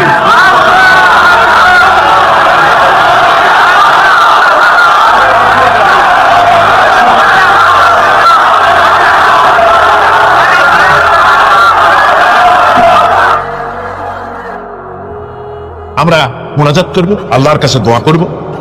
আল্লাহুম্মা আমিন। ربنا ظلمنا أنفسنا وإن لم تغفر لنا وترحمنا لنكونن من الخاسرين. آمين. ربنا لا تزغ قلوبنا بعد إذ هديتنا وهب لنا من لدنك رحمة إنك أنت الوهاب. رب العالمين, দীর্ঘ রজনী পর্যন্ত তোমার বান্দারা লক্ষ লক্ষ মানুষ কোরআনে কারীমের কথা শুনেছে, তোমার হাবিবের কথা শুনেছে। আয় আল্লাহ তাআলা, তুমি দয়া করে মেহেরবানি করে তেলাওয়াত এবং দরুদ ও সালামের সওয়াব রাসূল করিম সাল্লাল্লাহু আলাইহি ওয়াসাল্লামের রূহ মুবারক পৌঁছে দাও। ربنا تقبل منا إنك أنت السميع العليم وتب علينا إنك أنت التواب الرحيم. سبحان ربك رب العزة عما يصفون وسلام على المرسلين الحمد لله رب العالمين. واجعل آخر كلمة عند الموت لا إله إلا الله محمد رسول الله. ওয়াসি বুঝতে পেরেছি মুহাম্মদ সাল্লাল্লাহু আলাইহি ওয়াসাল্লাম আল্লাহর রহমত, করুণার নবী, দয়ার নবী। তার কাছে যদি আমি যেতে পারি, তাহলে তিনি আমার সম্পর্কে, যদি তার সামনে যেতে পারি, তাহলে তার কঠোর মনোভাব আমার প্রতি নরম হয়ে যাবে। এই মনে করে সাহাবায়ে কিরামদের চোখ এড়াইয়া তিনি হুজুরের সামনে গিয়ে হাজির হয়ে গেলেন। হুজুর তাকে দেখি বললেন, তোমার নাম না ওয়াসি? তিনি বললেন, হ্যাঁ আমার নাম ওয়াসি। হুজুর বললেন, তুমি আমার চাচাকে শহীদ করেছো? ওয়াসি বললেন, জাহালাতের কারণে তা করেছি। হুজুর বললেন, কেমনে শহীদ করেছো আমার চাচাকে, আমার একটু শোনাও। ওয়াসি বলতে লাগলেন, আমি বললাম দিয়ে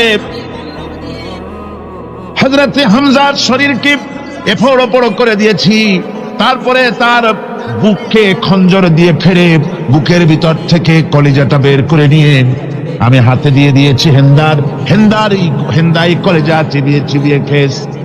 রাসূল পাক সাল্লাল্লাহু আলাইহি ওয়াসাল্লাম, হাদিস শরীফে এসেছে, ওয়াসির বর্ণনা যখন তিনি শুনতেছিলেন, রাসূলের চোখ থেকে তখন পানি পড়ে দাড়ি মোবারক ভিজে ভিজে পড়তেছিল। ঘটনা শোনার পর রাসূলুল্লাহ বললেন, ওয়াসি তুমি কি চাও? ওয়াসি বললেন, আমি ইসলাম কবুল করতে চাই।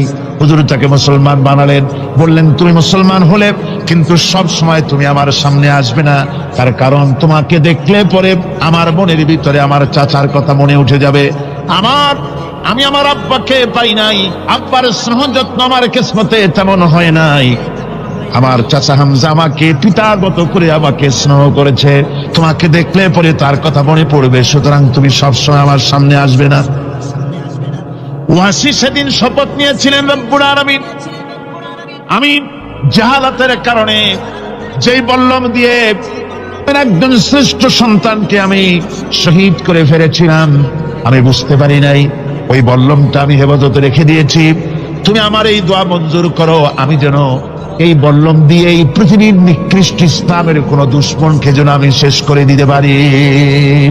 আল্লাহ পাক দোয়া তার মঞ্জুর করে নিলেন। মুসাইলামা কাযযাবের বিরুদ্ধে হযরত আবু বকর সিদ্দিক রাদিয়াল্লাহু তাআলা আনহু যে বাহিনী পাঠালেন, হযরত ওয়াসি সেই বাহিনীর মধ্যে ছিলেন। আর তিনি সেই বল্লমটা দিয়ে, যে বল্লম দিয়ে তিনি হযরত হামজাকে শহীদ করেছিলেন, সেই বল্লমটা দিয়েই ইসলামের নিকৃষ্ট শত্রু মুসাইলামা কাযযাবকে দুনিয়া থেকে তিনি বিদায় করে দিলেন। রাসূলের যুগে একজন নবুয়তের দাবি করলো, তার নাম হচ্ছে মুসাইলামা কাযযাব। সে দাবি করলো, সে মনে করলো যে নবুয়ত হচ্ছে একটা ব্যবসা। মুহাম্মদ সাল্লাল্লাহু আলাইহি ওয়াসাল্লামের কিছু ছিল না, নবুয়তের দাবি করলো, গনিমতের মাল আসলো, টাকা পয়সা আসলো, তারপর রাজত্ব হয়ে গেল। এরকম তো কম কথা না। আমিও যদি নবুয়তের দাবি করি তাহলে এরকমের একটা ব্যবসা আমিও করতে পারবো। এই চিন্তা ভাবনা করে নবুয়তের দাবি করে বসলো। নবুয়তের দাবি করে সে প্রচার করে বেড়াতে লাগলো, আমি নবী। তারপর তার উম্মতেরা বলল যে আচ্ছা আপনি তো নবী বুঝলাম, তা মুহাম্মদ সাল্লাল্লাহু আলাইহি ওয়াসাল্লামের উপরে ওহী নাজিল হয়, আপনি তো কোনো নতুন ওহী আমাদের দিতে পারলেন না, কোন সূরাও এ পর্যন্ত আসলো না। মুসাইলামা কাযযাব বলল, দেখো কেবল না নবী হলাম, একটু সময় দাও ওহী আসা। কিছুদিন পর বলল যে সূরা একটা এসে গেছে। বলে কি? সে সূরা কাউসারের একটা প্যারোডি তৈরি করলো। বলল আমার উপরে একটা নতুন সূরা আসছে, সূরাটি হচ্ছে ইন্না আতাইনাকাল আকাক ফাসাল্লি লিরাব্বিকা ওয়াজা ইন্না শানিয়াকা হুয়াল আবলাক।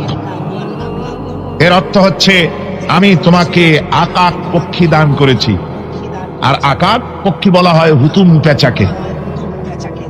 ও যে কায়দার নবী, পাখিটাও পাইছে সেই কায়দারই। তারপরে ফাসাল্লি লিরাব্বিকা ওয়াজা, সুতরাং তোমার প্রভুর উদ্দেশ্যে নামাজ পড়ো আর জোরে সোরে চিৎকার করো। মনে রেখো তোমার দুশ্মন হবে শ্বেত এবং কৃষ্ণ বর্ণে। এর না আছে কোনো গোড়া, না আছে মাথা, না আছে কোনো অর্থ, না আছে কিছু। এই জাতীয় সূরা দেখিয়া উম্মতেরা বলল, কি যে আশ্চর্য কথা, মুহাম্মদ সাল্লাল্লাহু আলাইহি ওয়াসাল্লামের উপরে যে সূরা নাজিল হয়েছে তা পড়তে কত সুন্দর, কত ভাব গম্ভীর। আর কি একটা সূরা নাজিল হলো, তারা নিজেরা বলা তো করলো।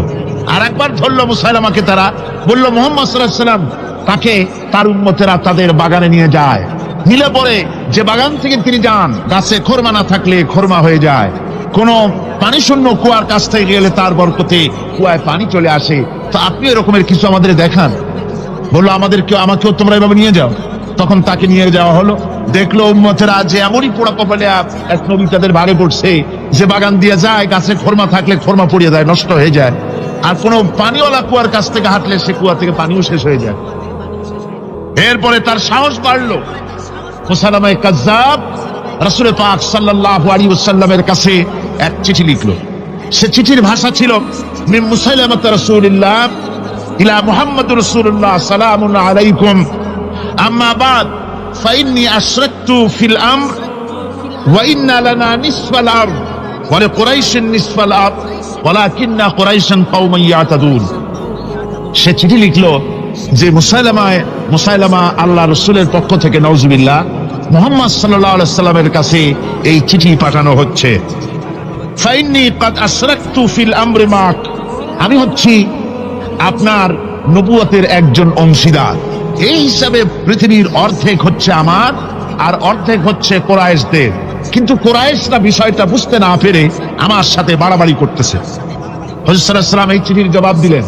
হুজুর লিখলেন, বিসমিল্লাহির রহমানির রহিম, মিন মুহাম্মদুর রাসূলুল্লাহ সাল্লাল্লাহু আলাইহি ওয়াসাল্লাম ইলা মুসাইলামাতিল কাযযাব, আসসালামু আলা মান ইত্তাবাআল হুদা, আম্মা বা'দ, ফাইন্নাল আরদা লিল্লাহি ইউরিসুহা মিন ইবাদিহি ওয়াল আকিবাতু লিল মুত্তাকিন।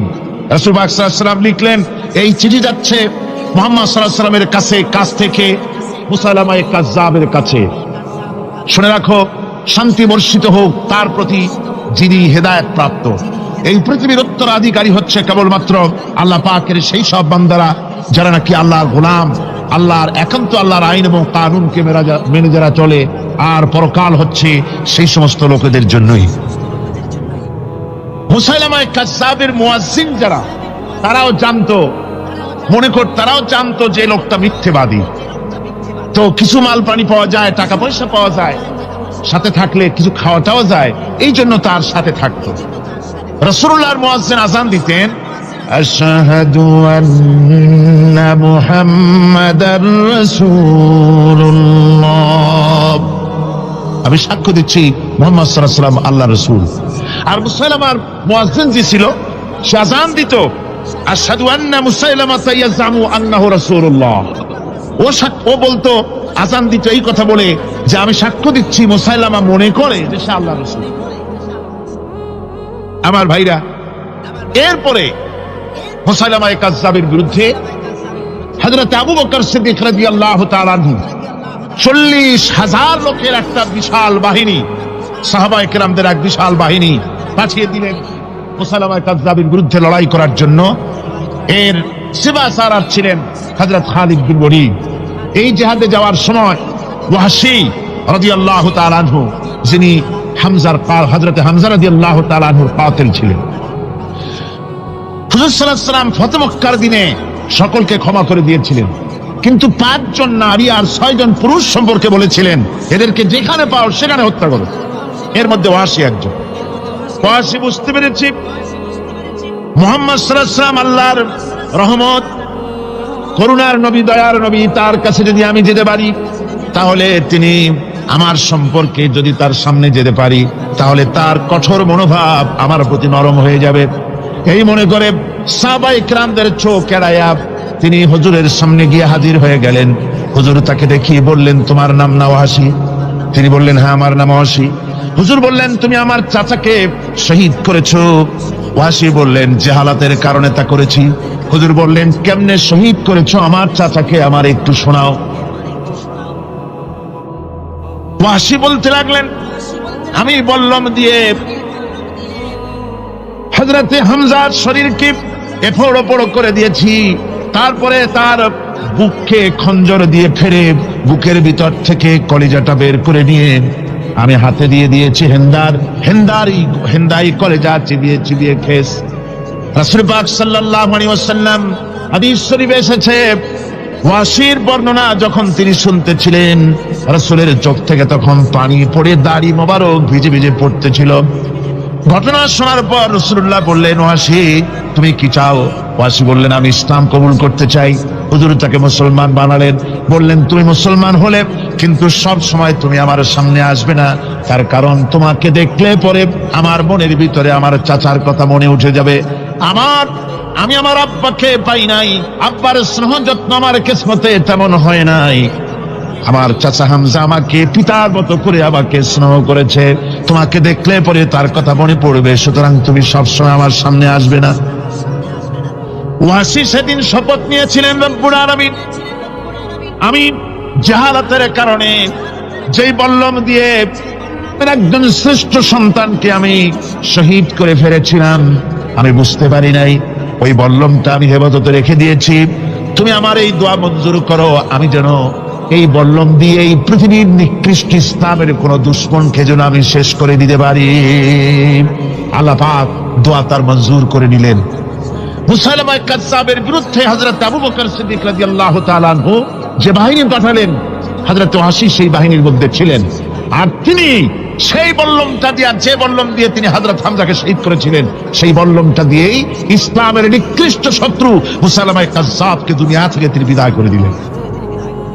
আমার ভাইরা, রাসূল পাক সাল্লাল্লাহু আলাইহি সাল্লামের ইন্তেকালের পর এ পর্যন্ত নবুয়তের যারা দাবি করেছে এক হিসাবে জানা গেছে 28 জন দাবি করা হয়ে গেছে। রাসূল বলেছেন আমার পরে 30 জন মিথ্যেবাদী নবুয়তের দাবি করবে। কতজন করবে? 28 জন হয়ে গেছে, বাকি আছে কত? এর মধ্যে গোলাম আহমদ একজন। গোলাম আহমদ দাবি করলো যে আমি নবী। তার অনেকগুলি বই কিতাব সে লিখলো। বইয়ের মধ্যে এক জায়গায় সে লিখেছে, তার বইয়ে এক জায়গায় লিখেছে যে আমি স্বপ্নে দেখলাম আল্লাহ আমার সামনে উপস্থিত। আল্লাহ আমার সামনে এসেছেন পুরুষের আকৃতিতে, আর আমি তখন স্বপ্নের ভিতরে আমি নিজেকে একজন নারীর মতোই মনে করলাম। স্বপ্নের ভেতরেই আল্লাহ পাক পুরুষ হিসাবে আমাকে ব্যবহার করলেন। আমি স্বপ্নের মধ্যেই গর্ভবতী হলাম এবং স্বপ্নের ভিতরে আমি গোলাম আহমদ মসিহে রূপান্তরিত হয়ে গেলাম। নাউযুবিল্লাহি মিন যালিক। গোলাম আহমদ বলছে আল্লাহ পাক ওহীর মাধ্যমে আমাকে জানিয়েছেন, আল্লাহ আমাকে বলেছেন গোলাম আহমদ তুমি হচ্ছ আমার সন্তান তুল্য। নাউযুবিল্লাহি মিন যালিক। এইভাবে অসংখ্য মিথ্যে কথা দিয়ে বইপত্র রচনা করেছে। লোকেরা তার কাছে নবুয়তের প্রমাণ চেয়েছে। আসলে শরীয়তের বিধান হচ্ছে হুজুরের পরে যদি কেউ নবুয়তের দাবি করে তাহলে তাকে সে নবী কিনা এর কোনো প্রমাণ তার কাছে চাওয়া জায়েজ নাই। যেহেতু প্রমাণ চাইতে গেলে বোঝা যায়, সন্দেহ হয় কিছুটা প্রমাণ দিতে পারলে তাহলে সে নবী হবে। কথা বুঝতে পেরেছেন? এই জন্য রাসূলের পরে যদি কেউ নবুয়তের দাবি করে তাহলে তার কাছে নবুয়তের দাবির কোনো প্রমাণও চাওয়া যাইবে না। বিনা প্রমাণে রাসূলের পরে নবুয়তের দাবি যেই করবে সে কি হবে? জোরে বলেন কি হবে? কাফের হয়ে যাবে।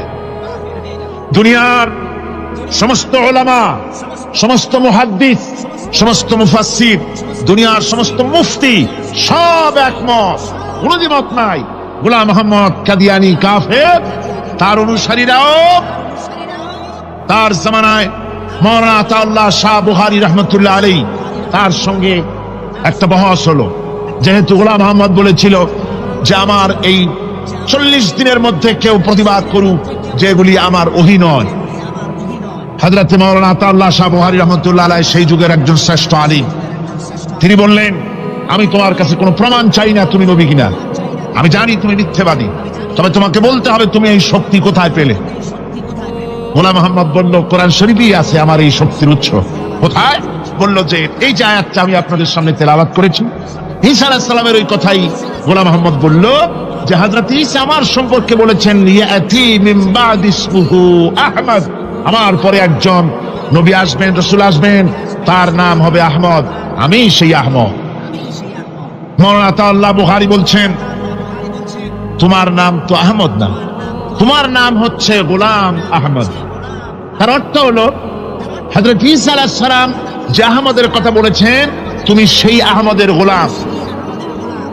গোলাম আহমদ বললেন দেখুন আমার নামের প্রথম শব্দ গোলাম, এটা হচ্ছে আমার লকব। আমি আমার নামের লকবটা ছেড়ে দিলাম, বাদ দিয়ে দিলাম, আর ব্যবহার করব না।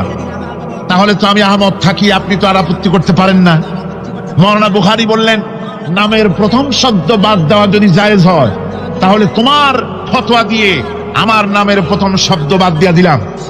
আমার নাম আতা আল্লাহ, নামের প্রথম শব্দ আতা বাদ দিয়ে দিলাম। তো আতা যদি বাদ দেই তাহলে আল্লাহ হই, আর আল্লাহ হয়ে বলছি তোমার মতো গাধাকে নবুয়ত আমি দেই নাই। এরপর এই পৃথিবীর নিকৃষ্ট পাপী এই কাফেরের মৌত হলো কোথায়? জোরে বলেন এই কাফেরের মৌত হলো কোথায়? পায়খানার ভেতরে মৌত হয়েছে। আমার বন্ধুগণ, সুতরাং বাংলাদেশে যত কাদিয়ানি আছে সমস্ত কাদিয়ানিরা কাফের। সমস্ত কাদিয়ানিরা কি? আরো জোরে বলুন তারা কি? কাদিয়ানিরা মুসলমানদের গোরস্থানে তাদের মানুষ মারা গেলে মুসলমানদের গোরস্থানে তা দাফন করে না। মুসলমানদের জানাজায় তারা কোনোদিন আসে না। মুসলমানদের কোন মসজিদে তারা নামাজ পড়তে যায় না। তারা আলাদাভাবে মসজিদ তৈরি করে মসজিদের নামে। গোলাম আহমদ কাদিয়ানীর অনুসারীরা যে মসজিদ করে ওগুলি মসজিদ নয়, এগুলি মসজিদে জিরাত। এগুলি কি? মসজিদে জিরাত। এগুলি কখনোই মসজিদের সম্মান পেতে পারে না। তারা কোরআনে কারীমের ব্যাখ্যা নিজেরা করেছে, নিজেরা তৈরি করেছে, যার সাথে আহলে সুন্নাতুল জামাতের হাদিসের কোনো মিল নাই, নিজেরাই করেছে। সুতরাং এই কাদিয়ানীদেরকে সৌদি আরবিয়া সহ মধ্যপ্রাচ্যের 18টি দেশ এবং পাকিস্তান সরকারও নন মুসলিম মাইনরিটি হিসাবে ঘোষণা করেছে। বাংলাদেশ সরকারের কাছে কাদিয়ানীদেরকে অমুসলিম ঘোষণার জন্য দাবি জানানো হচ্ছে দীর্ঘদিন থেকে, কিন্তু যে সরকারি আসে কর্ণপাত করে না, কাদিয়ানীদের সাথে তাল মিলিয়ে চলতে চেষ্টা করে। আর এই তাল মিলিয়ে চলার অর্থই হলো মুনাফিকি। এই তাল মিলিয়ে চলার অর্থ কি? মুনাফিকি।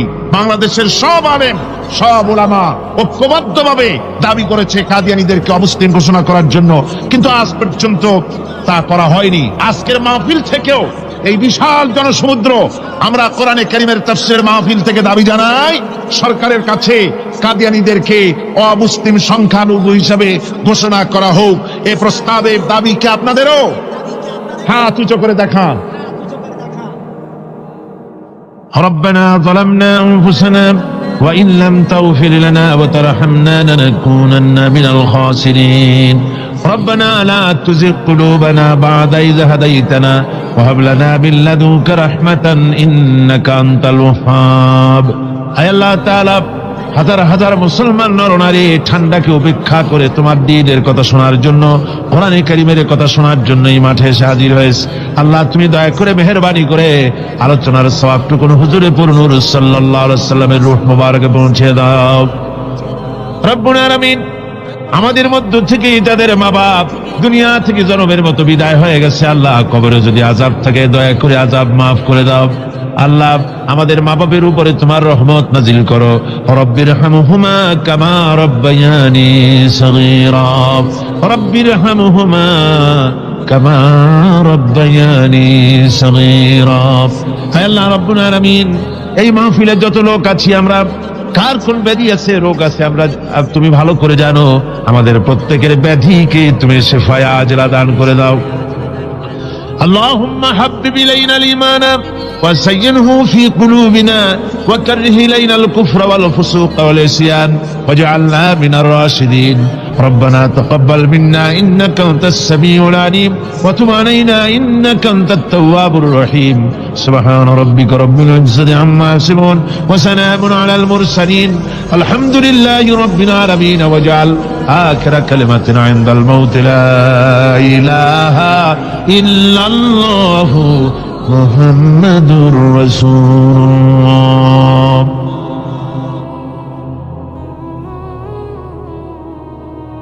হযরত ইবনে আব্বাস রাদিয়াল্লাহু তাআলা তিনি বলছেন, আমি রাসূলুল্লাহকে বলতে শুনেছি, আল্লাহ নবী বলেছেন, দুইটি চোখে জাহান্নামের আগুন দুইটা চোখকে স্পর্শ করবে না। একটা চোখ হচ্ছে গভীর রাত্রে যারা আল্লাহর ভয়তে, জাহান্নামের ভয়তে যারা কান্দে, জাহান্নামের আগুন ওই চক্ষুকে স্পর্শ করবে না। আর যারা দিন প্রতিষ্ঠার জন্য, আল্লাহর দিন কায়েমের জন্য ময়দানে যারা লড়াই করে, রাতের বেলায় পাহারা দেয়, ওই পাহারারত চোখের মধ্যে জাহান্নামের আগুন ওই চোখে স্পর্শ করবে না।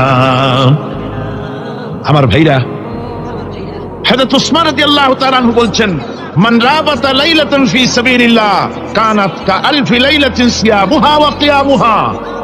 হাজার রাত ধরে রোজা রাখলে, হাজার রাত ধরে ইবাদত করলে, আর হাজার দিন ধরে রোজা রাখলে যে সওয়াব হবে, একটা ঘন্টা, একটা রাত যদি কেউ পাহারা দেয় আল্লাহর দ্বীনকে প্রতিষ্ঠার জন্য, আল্লাহর দ্বীনের কোন ইসলামী রাষ্ট্রের প্রহরায় যদি কেউ নিয়োজিত থাকে, একটা রাতে পাহারা দিয়ে যে সওয়াব হবে, হাজার হাজার বছর ধরে নামাজ রোজা করে ওই সওয়াব পাওয়া যাবে না। সুবহানাল্লাহ। অর্থাৎ হাজার বছর ধরে নামাজ রোজা করার মতোই সওয়াব পাহারা দেওয়া আল্লাহর দ্বীনের, ইসলামের রাষ্ট্রকে। বন্ধুগণ, রাসূল পাক সাল্লাল্লাহু আলাইহি ওয়াসাল্লাম তিনি বলেছেন, কিয়ামতের দিন জাহান্নামের আগুন আর জিহাদের ময়দানের ধুলি, এই দুটি একসঙ্গে কোন মানুষের পেটের মধ্যে প্রবেশ করবে না। রাসূল পাক সাল্লাল্লাহু আলাইহি ওয়াসাল্লামের একটি হাদিস যা মিশকাত শরীফের মধ্যে বর্ণিত আছে। মিশকাত শরীফের সম্ভবত 336 পৃষ্ঠায় এই হাদিসটি বর্ণনা করা হয়েছে যে হযরত ইবনে আইস রাদিয়াল্লাহু তাআলা আনহু হচ্ছেন এই হাদিসের রাবী। তিনি বলছেন, একবার হুজুর সাল্লাল্লাহু আলাইহি ওয়াসাল্লাম এক ব্যক্তির জানাজায় গিয়ে উপস্থিত হলেন। হযরত ওমর রাদিয়াল্লাহু তাআলা আনহু তখন হুজুরকে বললেন, হে রাসূল, আপনি এই লোকটার জানাজা পড়বেন? এই লোক তো ইসলামের এই ক্ষতি করেছে, সেই ক্ষতি করেছে, অমুক করেছে, এই লোকটার আপনি জানাজা পড়বেন? হুজুর তখন উপস্থিত লোকদের জিজ্ঞেস করলেন, হাজিরিন, তোমরা কি কেউ এই লোকটাকে কোন ইসলামের ভালো কাজ করতে দেখেছো? একজন লোক দাঁড়িয়ে গেলেন, তিনি বললেন, হে আল্লাহর নবী, আমি সাক্ষী, আমি দেখেছি। একটা মুজাহিদ বাহিনী জিহাদ করে ফিরতেছিল, তো এক জায়গায় তারা ডেরা গাড়লো, শিবির স্থাপন করলো, রাত কাটাবে বলল। আমি দেখেছি এই লোকটি সারা রাত সেই মুজাহিদদেরকে, সাহাবীদেরকে সারা রাত জেগে জেগে পাহারা দিয়েছে। আল্লাহর নবী জানাজার ইমামতি করলেন, আর এরপরে তাকে কবরের মধ্যে মাদফুন করে দিয়ে নবীজি তার কবরের পাশে দাঁড়িয়ে বললেন, ইন্না সাহাবাকা ইয়াযুন্নুনা আন্নাকা মিন আহলিন নার ওয়া আনা আশহাদু আন্নাকা মিন আহলিল জান্নাহ।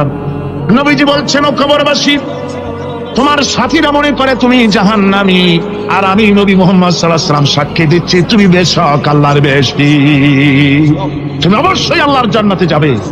এরপর হযরত ওমরের দিকে ফিরে রাসূলুল্লাহ বললেন, ওমর, মানুষের শুধু বাহ্য দৃশ্যটাই দেখো না, তার অন্তরের জজবাটাকেও কদর করো। সুবহানাল্লাহ ওয়া বিহামদিহি। এই জিহাদের ময়দানে যারা কাজ করে, জান দেয়, মাল দেয়, আল্লাহ পাক তাদের উপরে রহম করেন। এই জিহাদ হচ্ছে এক অগ্নি পরীক্ষা। এই জিহাদটা কি? অগ্নি পরীক্ষা। এমনি এমনি বেহেশতে যাওয়া যাবে না ভাই। আল্লাহ রাব্বুল আলামিন কোরআনে কারীমের মধ্যে বলেছেন, আহাসিবান নাসু আইয়ুতরাকু আইয়াকুলু আমান্না ওয়া হুম লা ইফতানুন। লোকেরা কি ভেবেছে নাকি যে ঈমান এনেছি এই কথাটা বললেই আমি বেহেশত দিয়ে দিব, মুমিন বলে সার্টিফাই করব?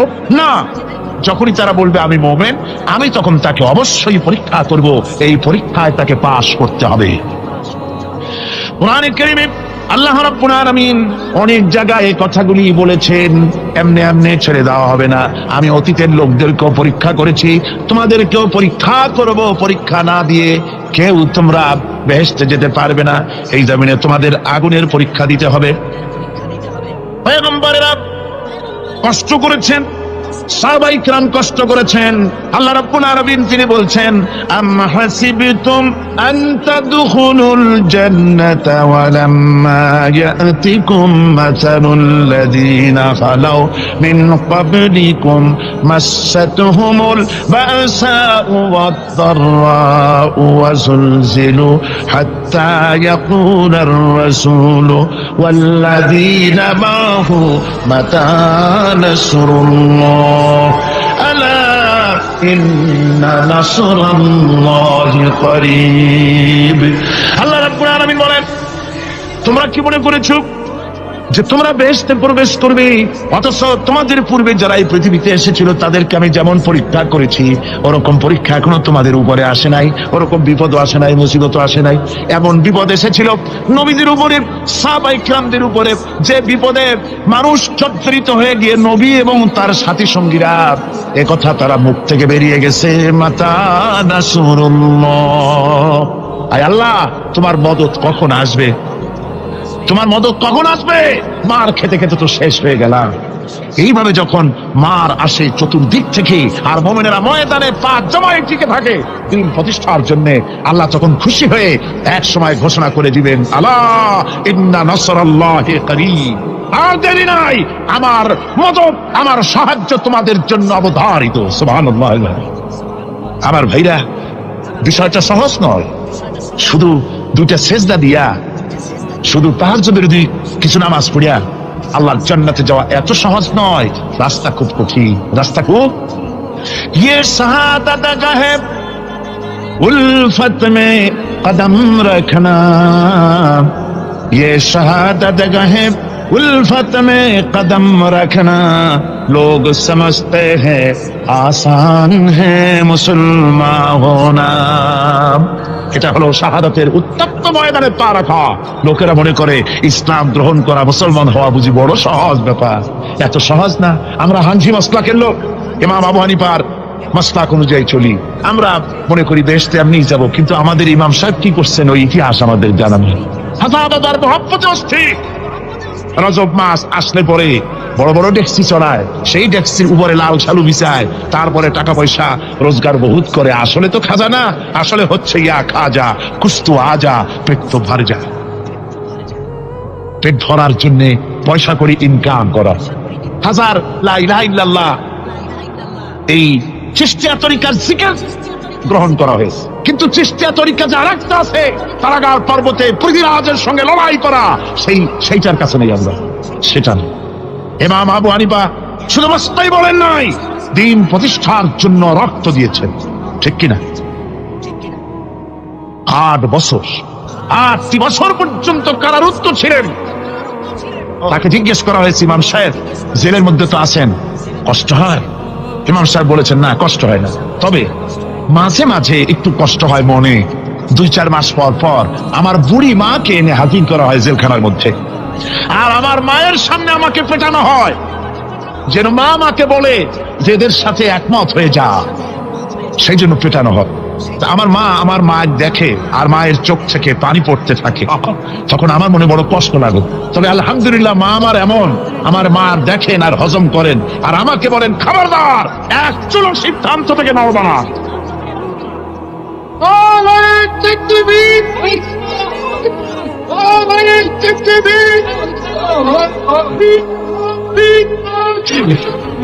আমার ভাইরা, ইমাম মালিক 28 দিন পর্যন্ত তাকে বাতিলরা বেঁধে রেখেছে, হাত পিঠ মোড়া দিয়ে 28 দিন বাঁধা। এই হাত বাহু থেকে ডিসকানেক্ট হয়ে গিয়েছে, এই বাহুর জোড়া থেকে ডিসকানেক্ট হয়ে গিয়েছিল হাত, 28 দিন পর্যন্ত বাঁধা ছিল। ইমাম আহমদ বিন হাম্বল,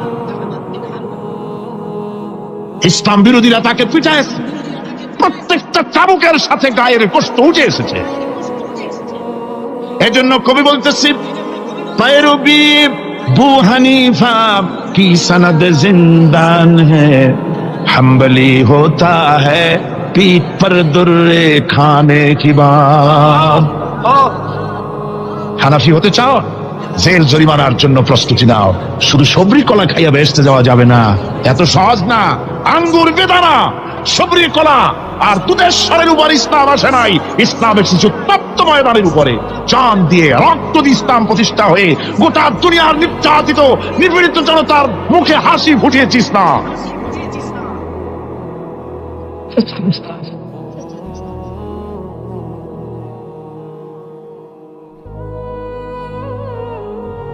আমার ভাইয়েরা, এই জিহাদ যখন শুরু হয়ে যাবে, মুসলমানেরা যখন আল্লাহর দয় বিধান কায়েমের জন্য যখন লড়াইয়ের ময়দানে যখন ঝাঁপায়া পড়বে, সে ময়দানে যদি তাদের অস্ত্র কম থাকে, জনসংখ্যা কম থাকে, আল্লাহ রাব্বুল আলামিন ওয়াদা করেছেন, ওয়া কানা হাক্কান আলাইনা নাসরুল মুমিনিন। আল্লাহ রাব্বুল আলামিন বলেন, মুমিনরা যখন বিপদে পড়ে যায়, তখন মুমিনদের সাহায্য করা আমি আল্লাহর জন্য ওয়াজিব হয়ে যায়। আমি আল্লাহর জন্য ওয়াজিব। আমার মুমিন ময়দানে মার খাবে আমার দিনের জন্য, আর আমি তাকে দেখবো না, তা হবে না। প্রাথমিক পর্যায়ে দেখবো যে তোমরা আসলেই দিন প্রতিষ্ঠার জন্য লড়ো কিনা। তোমাদের বিবি বাল বাচ্চা তোমাদের সামনে শেষ হবে, ঘর বাড়ি চলে যাবে, চাকরি যাবে, সব যাবে, তারপরেও আমার দিন প্রতিষ্ঠার জন্য ময়দানে টিকে থাকো কিনা। যদি তা থাকো, তাহলে আমার মদদ অবশ্যম্ভব। আর কাফিরদের বিরুদ্ধে বিজয়ের জন্য রব্বুল আলামিন বলেছেন, ওয়া কাফাল্লাহুল মুমিনিনাল কিতালা ওয়া কানাল্লাহু কাবিয়ান আজিজা। কাফেরদের বিরুদ্ধে লড়াইয়ের ময়দানে মুসলমানদেরকে সাহায্য করার জন্য আল্লাহই যথেষ্ট। কে যথেষ্ট? আল্লাহ যথেষ্ট। রব্বুল আলামিন বলেছেন, ওয়ালা তাহিনু ওয়ালা তাহজানু ওয়া আনতুমুল আ'লাউনা ইন কুনতুম মুমিনিন। কোনো ভয় নাই, কোনো চিন্তা নাই, যদি তোমরা মুমিন হও, আমি আল্লাহ রাব্বুল আলামিন তোমাদেরকে বিজয়ী করব। এই ওয়াদা কার? আল্লাহর ওয়াদা কখনো মিথ্যা হয়? আল্লাহ কি মিথ্যা কথা বলেন? নাউযুবিল্লাহ। ওয়ামান আসদাকু মিনাল্লাহি কিলা। আমি আল্লাহর চাইতে সত্যবাদী আর কে হতে পারে? আল্লাহ পাক বলছেন, আমি সাহায্য করব তোমাদেরকে, যদি প্রয়োজন হয় তাহলে আমি ফেরেশতা দিয়ে সাহায্য করবো। সুবহানাল্লাহ বলে। আল্লাহ রাব্বুল আলামিন সূরা আল-আনফালের ভিতরে ঘোষণা করেছেন, দুনিয়ার মানুষকে তিনি শুনায় দিচ্ছেন নবীজির সঙ্গে সাহায্যের ব্যাপারে যে কথাবার্তাগুলি হয়েছিল। ইয তাস্তাগীসুনা রাব্বাকুম ফাস্তাজাবা লাকুম আন্নী মুমিদ্দুকুম বিআলফিম মিনাল মালাইকাতি মুরদিফিন। স্মরণ করো সেই সময়ের কথা যখন তোমরা আমার কাছে কাকুতি বিনীত করে সাহায্য কামনা করতেছিলে যে আমাদেরকে 1000 ফেরেশতা দিয়ে সাহায্য করা হোক। আল্লাহ পাক বলেন, আমি ফেরেশতা দিয়ে তোমাদেরকে ময়দানে সাহায্য করেছি, জিহাদের ময়দানে। সুবহানাল্লাহ। আল্লাহ রাব্বুল আলামিন বলেন, তোমরা যখন সাহায্য প্রার্থনা করেছিলে আমি সাহায্য তোমাদের দিয়েছি। স্মরণ করো সেই সময়ের কথা যখন তোমাদের নবী তোমাদেরকে বলেছিল, ইয তাকুলু লিল মুমিনিনা আলাইয়াকফিয়াকুম আইয়ুমিদ্দাকুম রাব্বুকুম বিসালাসাতিন আলাফিন মিনাল মালাইকাতি মুনজিলিন। আল্লাহ রাব্বুল আলামিন বলেন, আমি এইভাবে করে যখন তোমাদের নবী তোমাদেরকে বলেছিল যে তোমাদের জন্য এটা কি যথেষ্ট নয় যে আল্লাহ পাক তোমাদের জন্য 3000 দিয়ে ফেরেশতা নাজিল করবেন, আমি তখন 3000 ফেরেশতা নয় বরং 5000 ফেরেশতা দিয়ে তোমাদেরকে সাহায্য করার ওয়াদা করেছি। 3000 নয়, 5000 চিহ্নযুক্ত ফেরেশতা নাজিল করে দিয়ে তোমাদের সাহায্য করবো বলে আমি ওয়াদা করেছি। আজও সেই মদদ আল্লাহর পক্ষ থেকে আমাদের জন্য ওই মদদ আজও আসতে পারে। কবি বলছেন, ফেজায়ে বদরে পয়দা কুন ফেরেশতে তেরি নুসরত কো উতর सकते गर्दों से कतर अंदर कतर अभी।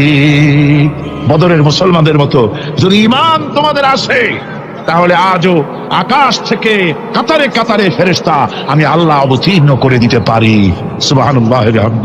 আমার ভাইরা, হযরতে সাদ বিন আবি ওয়াক্কাস রাদিয়াল্লাহু তাআলা আনহু তিনি কাদিসিয়ার যুদ্ধের পর যখন পারস্য দখলের জন্য চললেন, পহরাস নগর অবরোধ করলেন, সামনে পড়ল নদী।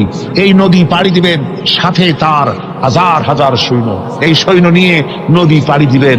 জিজ্ঞেস করলেন সাহাবীদের, তোমরা কি চাও ইসলামের আন্দোলন, ইসলামের জিহাদ, আল্লাহর দ্বীন এখানেই শেষ হয়ে যাক, এটা চাও, না ইসলামের এই কলেমার আওয়াজ নদীর ওপারেও নিয়ে যেতে হবে, অথচ আমাদের কাছে কোনো পারাপারের কোনো নৌকা নাই, কি করতে চাও? সাহাবীরা বললেন, আমরা আপনার অর্ডার ফলো করব, আমরা এই নদীর ওপারে গিয়েও কালেমার পতাকাকে উড্ডীন করতে চাই, কালেমার সুশীতল ছায়াতলে গোটা দুনিয়াকে আনতে চাই।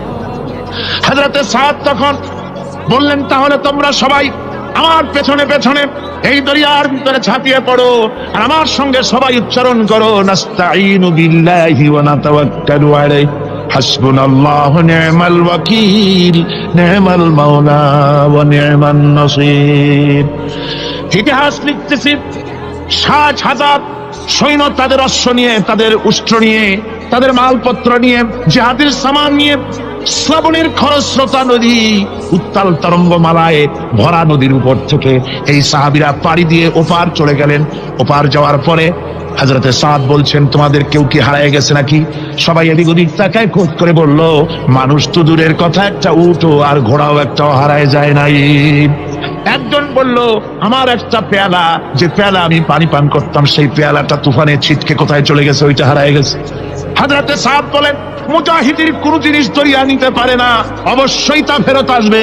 এই কথা তিনি বলতেছিলেন, হঠাৎ করে দরিয়ার কিনারে একটা আওয়াজ হলো, দেখা গেল তুফানের ভিতরে সেই হারানো বাটিটা তাদের মধ্যে বেরিয়ে এসেছে। আল্লাহু আকবার! মুজাহিদদেরকে সাহায্য করেন স্বয়ং আল্লাহ রাব্বুল আলামিন। আফ্রিকার জঙ্গলের কাছে, ভিন্ন ইতিহাস, জঙ্গলের কাছেই মুসলমানদেরকে থাকতে দেওয়া হয়েছিল। মনে করা হয়েছিল জঙ্গলের সমস্ত হিংস্র প্রাণীরা এই মুসলমানদের শেষ করে দেবে, যুদ্ধ করা লাগবে না। হযরতে সাদ সে অবস্থা বুঝতে পারলেন, তিনি একটা মঞ্চ তৈরি করলেন।